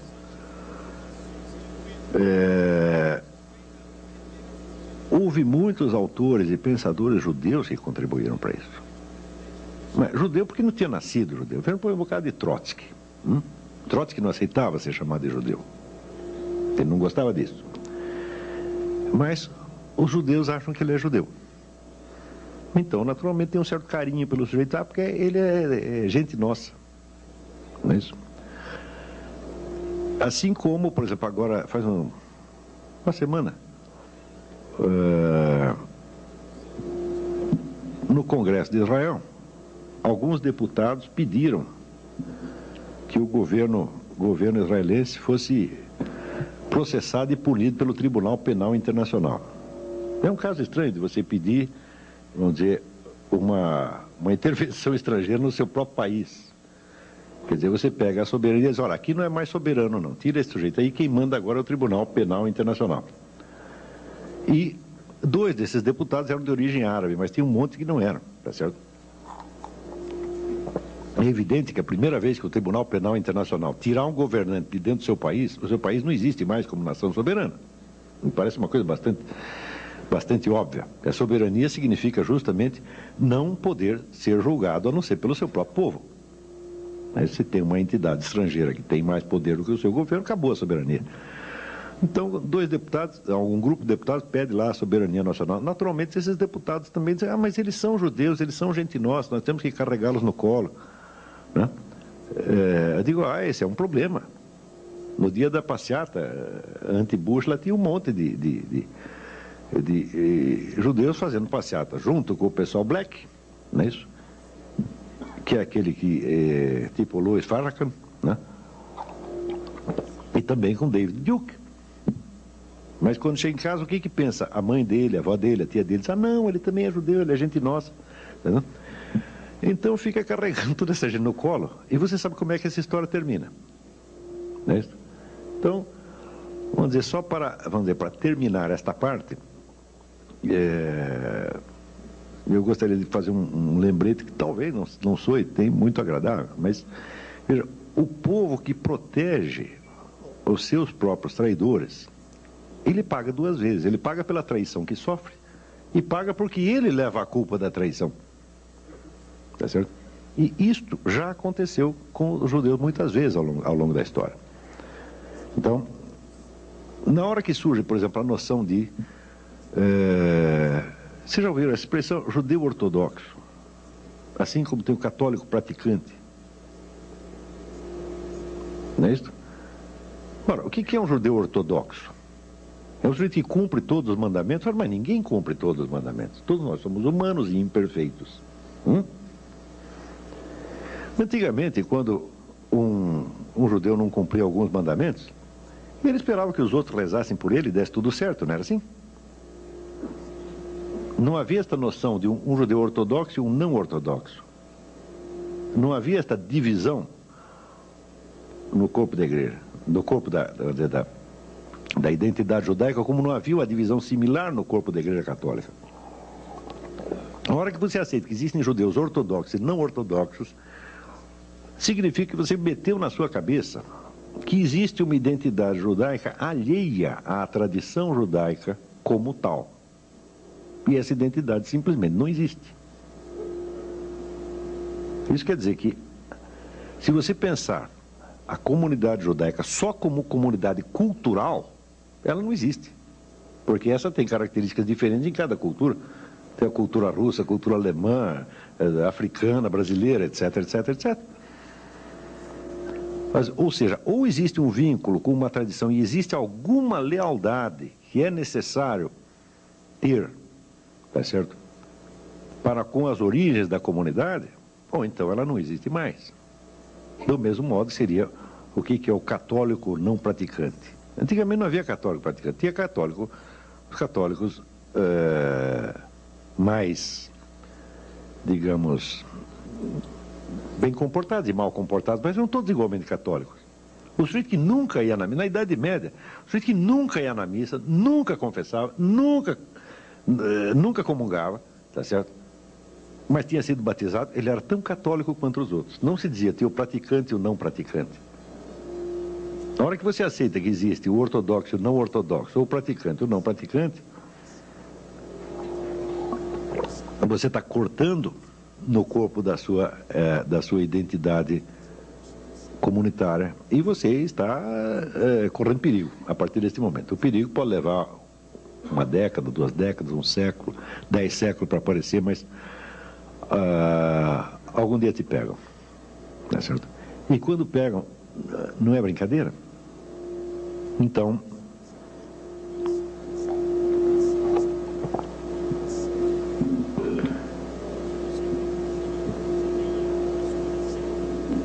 Vamos dizer, só para encerrar esta parte, depois de ter mostrado, vamos dizer, as origens nazistas e comunistas da ideologia islâmica, vamos dizer, não precisa reforçar o perigo que isso representa para todos nós. Eu digo, bom, nós não podemos determinar o que os muçulmanos vão fazer, tá certo? Mas nós podemos saber o que nós vamos fazer. E eu sei que não é da minha conta, nunca se deve dar conselho para ninguém, tá certo? Mas não esperem de mim que eu passe a mão nas suas cabeças, digo, vocês são maravilhosos, etc, etc. Eu não estou aqui para fazer isso. Se eu puder, gostaria de fazer alguma coisa útil, tá certo? E não simpática. Eu acho que a coisa útil a dizer, no momento, é que todo este processo ideológico do mundo islâmico é muito consciente, muito determinado, tá certo? Tem planos e ambições de escala mundial mesmo, eles não vão dar moleza a ninguém. E que, se, por exemplo, dentro da comunidade cristã, de uma comunidade judaica, nós começamos a dar moleza para eles, eles vão acabar conosco. Então era isso que eu tinha que dizer um momento. Estamos abertos para discussões aqui. Obrigado.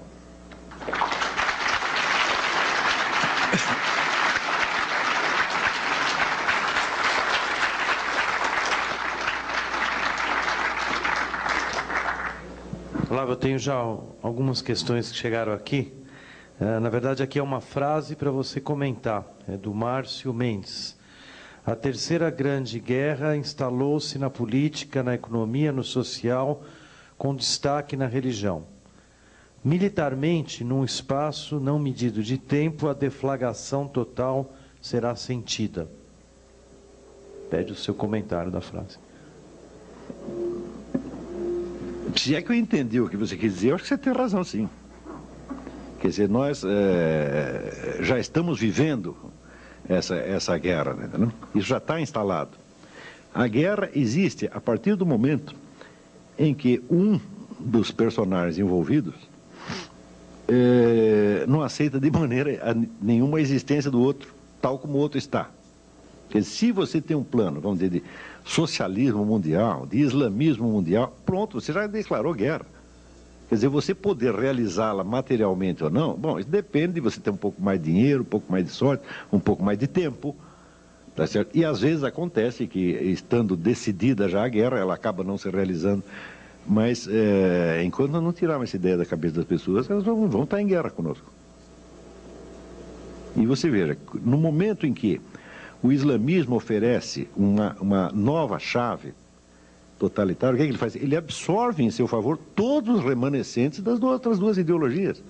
E que é um fenômeno esquisitíssimo que aí acontece hoje, tá entendendo?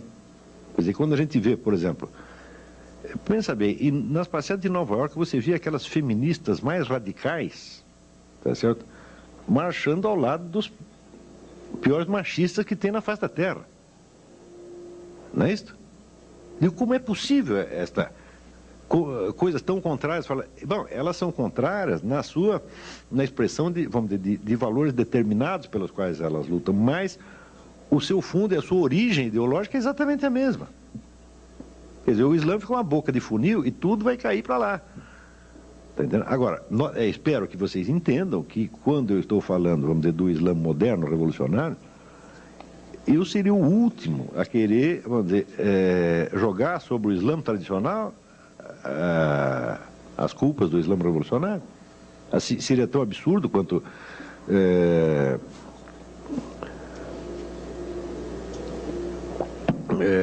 jogar sobre os primeiros cristãos as culpas posteriores da Inquisição, etc. Não tem sentido. Não, quer dizer, eu não estou fazendo de maneira alguma um discurso anti-islâmico, seria a última coisa que eu desejaria fazer. Agora, a ideologia revolucionária islâmica, que é uma coisa bem definida e bem caracterizada, essa é perigosa mesmo, né? E esse pessoal já está em guerra. Eles não vão esperar que a gente perceba isso. Se você não perceber, eles te pegam dormindo. Olá, vou te fazer uma pergunta. Recentemente eu vi um depoimento de uma jornalista da Turquia. E ela chamava a atenção que às vezes a gente não percebe que existe uma opção turca do Islã que é muito mais, vamos dizer assim, acessível, amigável, com outro pró-ocidental, separa um pouco o que você colocou da teocracia e da política. Enfim, ela colocava como uma opção o modelo turco. Bom, mas é o modelo turco, mas ela está pensando em termos de estados, tá certo? E você veja, eu já estou falando em termos de movimento de massa, quer dizer, não existe uma ideologia turca, você está entendendo? Não existe uma doutrina política turca, democrática, por exemplo, que possa se espalhar entre os muçulmanos e neutralizar a influência desse pessoal radical. Não tem isso, está entendendo? Então o que ela quer dizer é, pensa, bom, os turcos são um pouco mais dialogáveis, tá certo? Mas, quer dizer, esses movimentos de massa, eles não aceitam vazio, você está entendendo? Quer dizer, a única opção ideológica que o Islã tem hoje é esta. Então, é que nasce ali com esses Said Qutb e outros, né? Quer dizer, eles preencheram um vácuo ideológico, quer dizer, eu acho errado, por exemplo, a visão que se tem no Ocidente às vezes é muito errada, quando se fala de decadência islâmica. Intelectualmente o Islã jamais decaiu. Nunca. Tá? Nós é que paramos de ter notícia. Tá certo?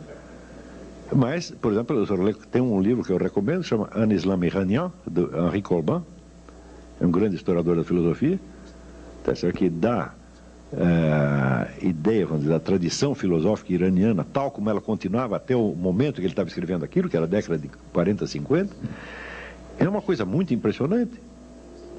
Quase que o Irã sozinho ele tem mais e melhores filósofos do que qualquer país da Europa, considerado individualmente. Isso nunca parou. Leiam o Said Hossein Nasr, um monstro de filósofo. É verdade que ele foi botado de lá para fora, foi expulso do Irã pelos ayatollahs. Mas é que ele é um muçulmano de tipo antigo, um muçulmano tradicional. E os caras vêm com a ideologia revolucionária, então não tem lugar para ele.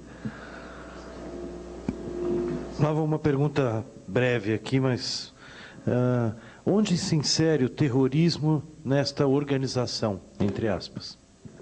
Bom, o terrorismo é exatamente o que estava no Karl Mannheim, né? O terrorismo serve sobretudo para duas coisas. A primeira é exatamente essa que diz Mannheim, que é desorganizar a sociedade, fazer com que as pessoas se sintam desamparadas. Você veja, quando você, no Rio de Janeiro, por exemplo, quando você vê assalto para tudo quanto é lado, narcotráfico, etc., etc., você fica com raiva de quem?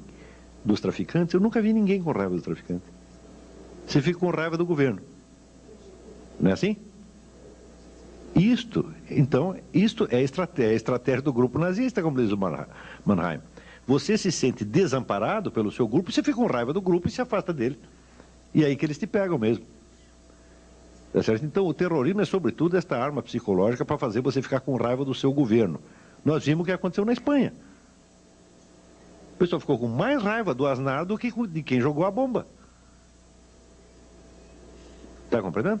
Então, isto é uma coisa. Outra coisa é aquele negócio da guerra assimétrica que eu tentei explicar, não, que eu mencionei no artigo da Folha, porque jornalismo hoje é o seguinte, o tamanho dos artigos diminui cada vez mais, né? Diminui, então é um jornalismo minimalista. Então, só dá para você dizer as coisas, mas não dá para você provar nada. Se essa prova fica... Bom, quem quiser a prova, vai lá em casa, eu te explico o resto, né? Tem que dar o endereço do cara, né? Então... Essa coisa da guerra assimétrica é um conceito que foi desenvolvido, sobretudo, pela KGB, muito antigamente, mas que a KGB mesmo nunca conseguiu usar de maneira plena. Só ele vem sendo usado agora. Na guerra assimétrica, você não julga os dois lados pelos mesmos critérios.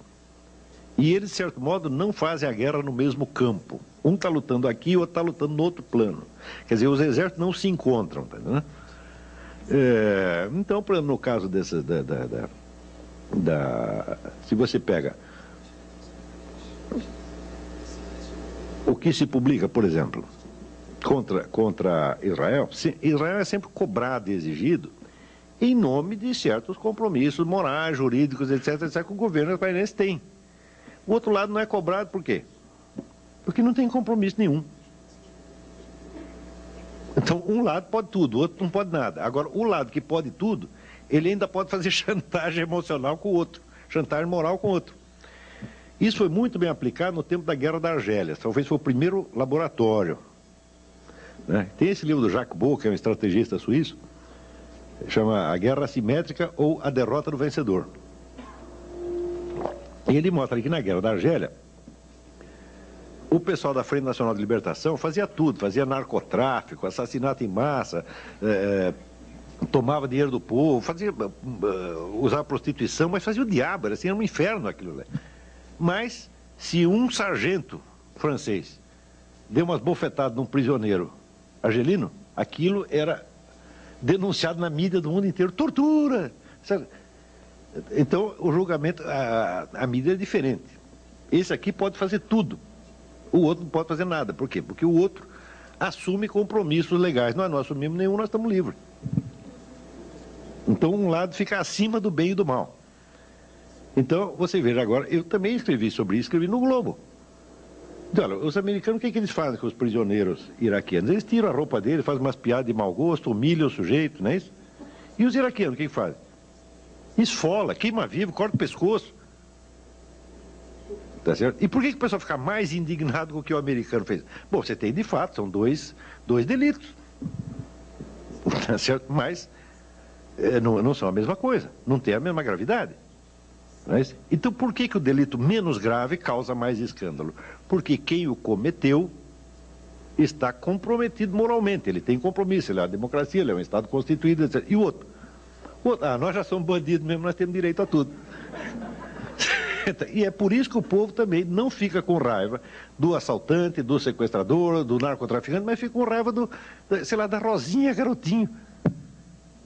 Então, eu jamais seria capaz de ficar com raiva da Rosinha Garotinho. Porque para ser objeto de uma emoção humana, a pessoa precisa, em primeiro lugar, existir. Não é isso? Ela não cumpre essa condição, fala... Eu não consigo ter raiva, nem nada, tá entendendo? É a pessoa que está lá.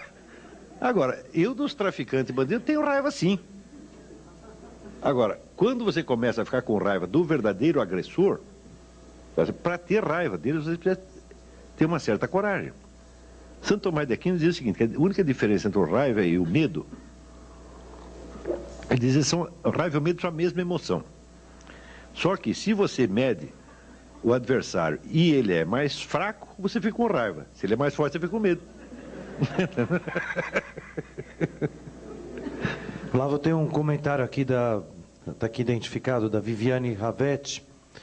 Ela primeiro diz que o senhor pode ser muito útil para o povo judeu e para toda a humanidade, divulgando suas ideias na grande mídia brasileira, TV, jornais, etc.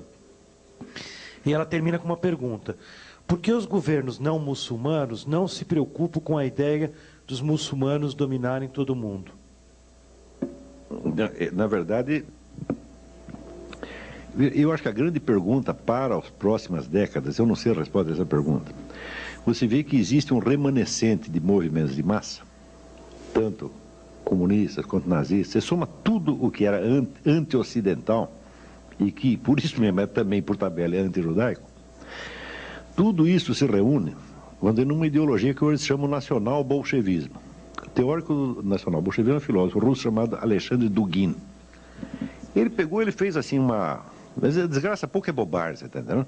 Para que só comunismo? Tá entendendo? Não, já junta com o nazismo, já junta com tudo de uma vez, tá entendendo? E ele fez esse negócio e, note bem, no começo parecia loucura. Mas a hora que eu vi aquela passeata em Nova York, todo mundo junto, eu falei...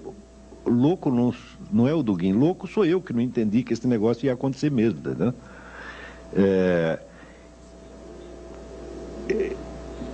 Existe esse movimento, que é meio socialista, meio nazista, é anti-americano, anti-ocidental, e por outro lado tem um movimento islâmico.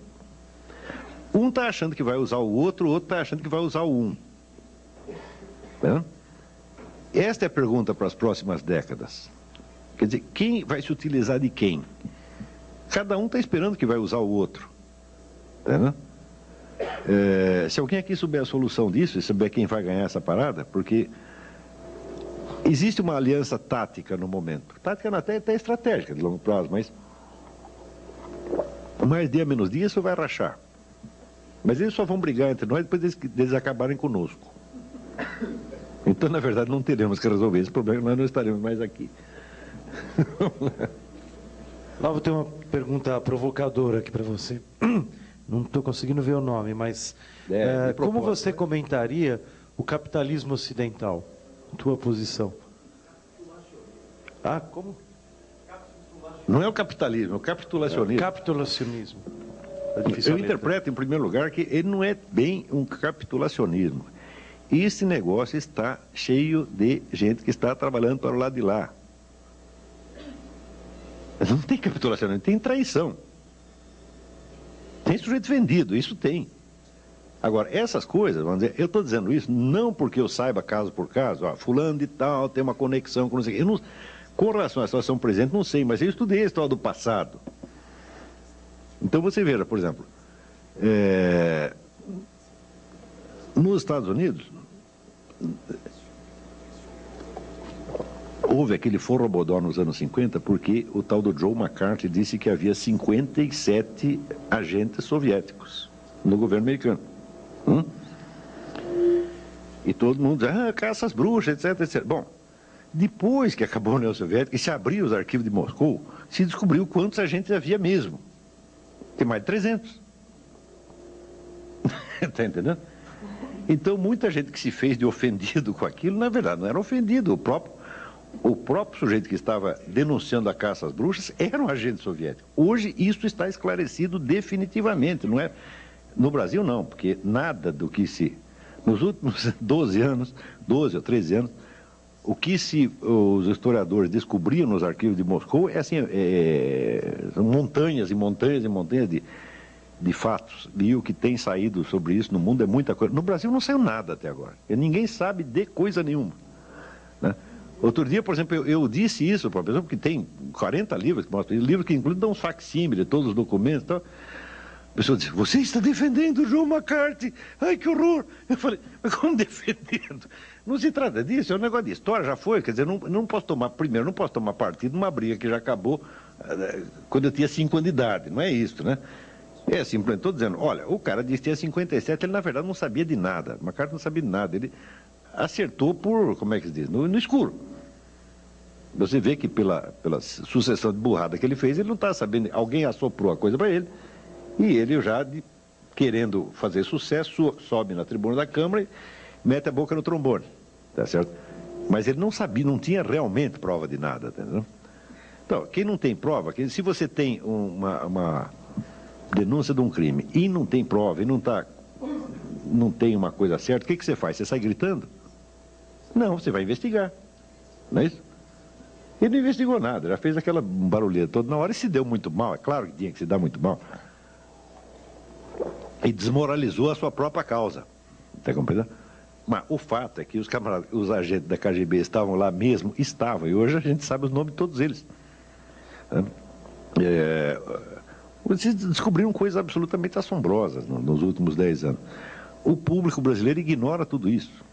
Existem uns 200 livros sobre isso, importantíssimos, que estão no mundo inteiro, estão dando um bafafá. Aqui não. Então eu não vejo muito capitulacionismo, porque por analogia, tá certo? Esse pessoal que quer muito apaziguar, quer passar a mão na cabeça de terrorista, eles não são apaziguadores, não. Eles estão do lado de lá mesmo. Eu quando li, por exemplo, essa notícia desses deputados que queriam o Tribunal Penal Internacional caçando lá o governo de Israel, você vai dizer, isso é capitulacionismo. Eu falei, nada, pô, não me engana. Daqui uns anos você abre um arquivo, aparece, esse cara ele era meio do Al-Qaeda, está aqui, ou então recebeu uma grana. Eu não tenho provas disso, estou falando por analogia apenas, tá entendendo? E como isso já aconteceu muitas vezes ao longo do século XX, eu suponho que esteja acontecendo de novo. E tem um outro lado, existe um sujeito chamado Jack Wheeler, é um escritor americano. Ele se faz a pergunta, por que tantos de nós, tanto nos Estados Unidos quanto em Israel, por que a gente sempre vive cedendo a esses caras? Por que a gente quase pede perdão a eles, deles baterem na gente, entendeu?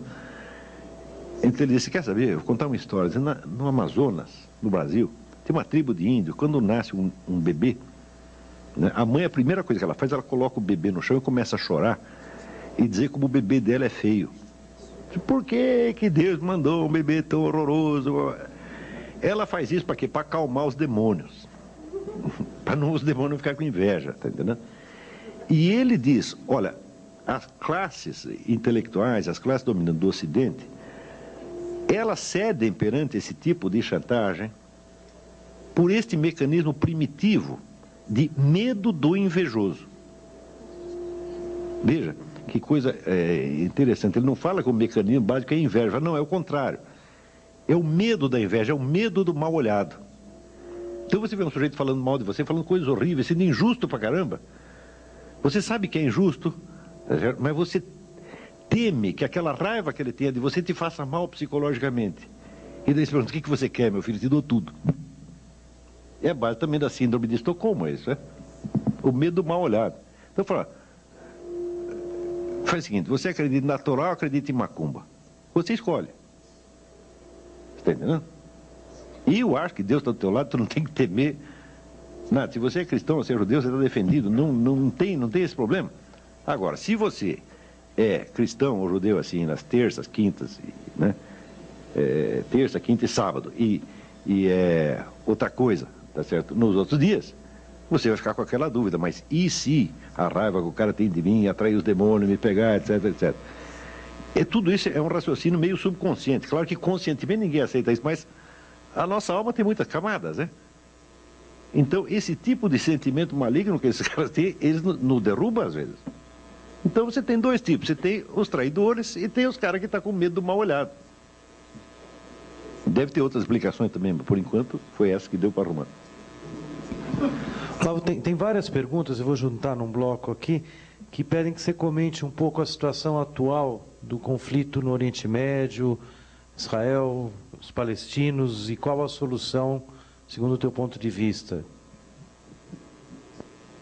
Olha,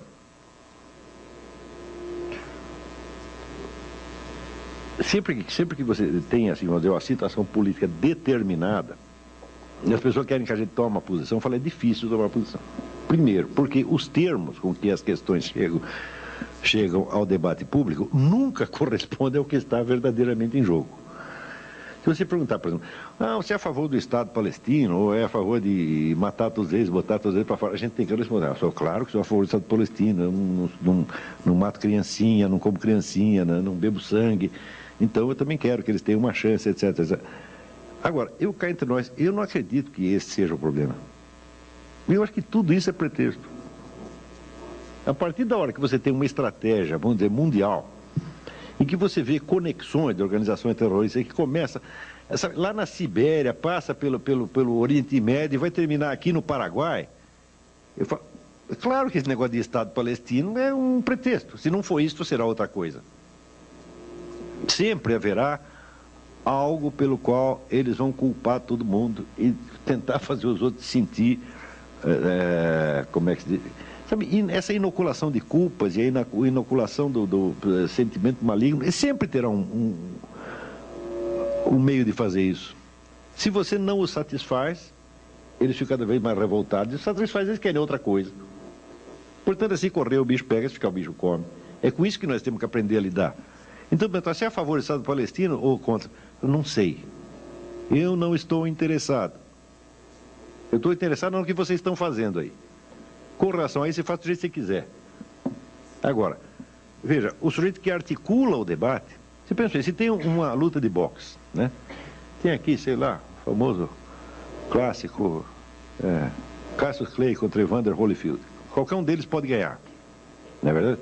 Mas, o seguinte, a firma que promoveu a luta vai ganhar de qualquer maneira, né? Então é o seguinte, quem montou o debate? Quem equacionou os problemas, está entendendo? Quem escolheu os candidatos, quem escolheu as alternativas e está me formulando o problema. Esse é que é o gostosão por trás do negócio. Então, todo o equacionamento que nós vemos na mídia hoje é como se fosse realmente um problema de povo palestino. Agora, se para pensar, quantos países islâmicos existem? Qual é a extensão territorial deles? É imensa. E lá dentro, pô, não tem um pedacinho para dar para os palestinos?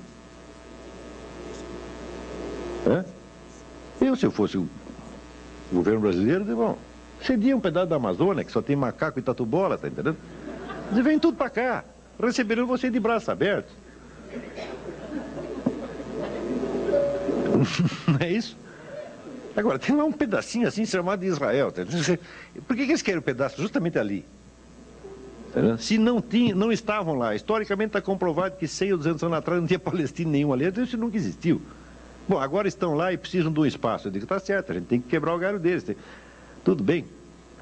Mas existem tantas alternativas e tantas soluções para isso. Quer dizer, por que insistem neste ponto? É porque é um problema estratégico. E eu acredito assim no Ion Mihai Pachepa, quando diz o seguinte: olha, esse tal de Arafat, esse cara não é islâmico, coisa nenhuma, esse cara é um comunista, fui eu que treinei ele tem uma ele pensa como comunista. Pensa como, vamos dizer, tipo comunista profissional. Né? Existe vamos dizer, eu vou recomendar outro livro para vocês, eu acabei não falando disso. Eu comecei a falar da história do judeu anti-judeu. Né? Tem um livro absolutamente indispensável, chama-se To Eliminate the Opiate, quer dizer, eliminar o opiáceo, né? Escrito pelo rabino Marvin Antelman. E é a história da progressiva ruptura que vai acontecendo dentro da comunidade judaica a partir do surgimento de certas seitas gnósticas no século XVII, que vão entrar vão ser antepassados dos movimentos revolucionários de massa do século XIX e XX. Tá certo? E quando você vê a facilidade com que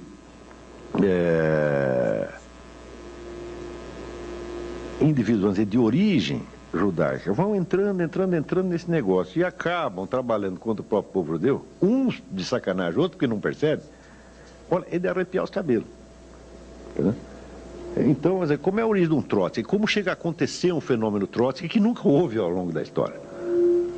Não é isso? Da onde surgem esses camaradas? É porque deu na cabeça? Não. Isso aí foi se formando, vamos dizer, como aconteceu dentro da Igreja Católica, mas mesma coisa. Né?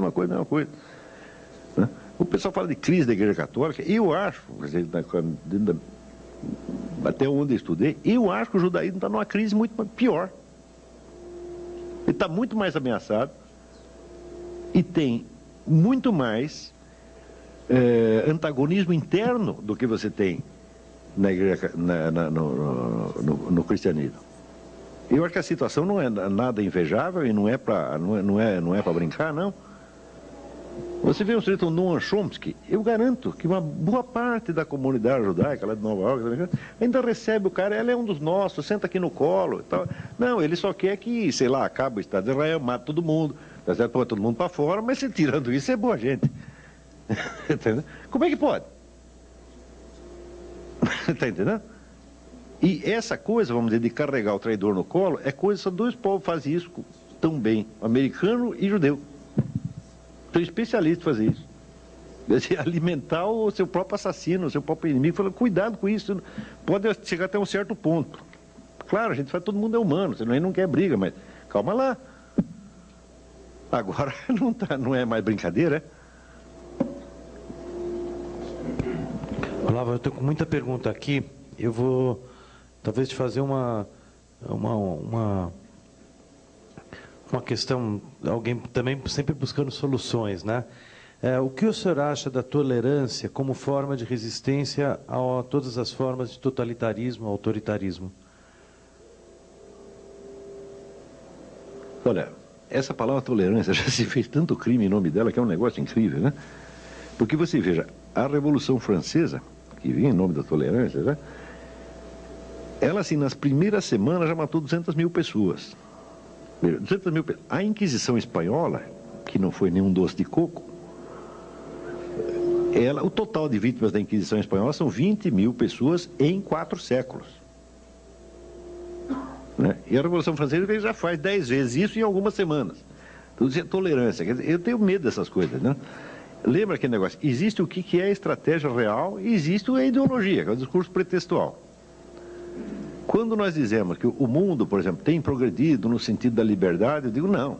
O mundo tem usado um discurso mais mais liberal, quer dizer, nós, no plano das ideias, da ideologia, então nós reconhecemos certos valores democráticos, etc. Mas não quer dizer que isso seja a realidade do que se faz. Agora, se a pessoa toma a análise ideológica como se fosse a análise da estrutura política, fala, muito bem. Eu digo, bom, tolerância, você diz aonde? A tolerância na esfera ideológica, nós vamos pregar a tolerância e nós vamos matar todos os intolerantes? É?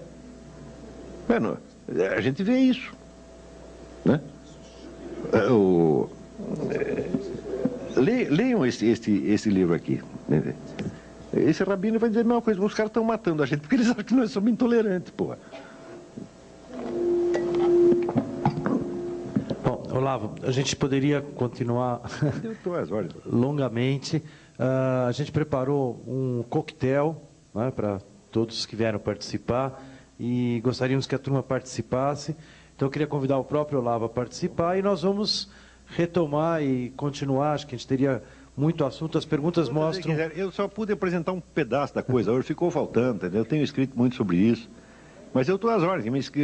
Peguem aí o meu e-mail e quem tiver dúvida me escreva. Às vezes não respondo na hora, porque viajo muito, mas... Vou deixar, inclusive, as perguntas aqui. E muito obrigado à vinda do Olavo.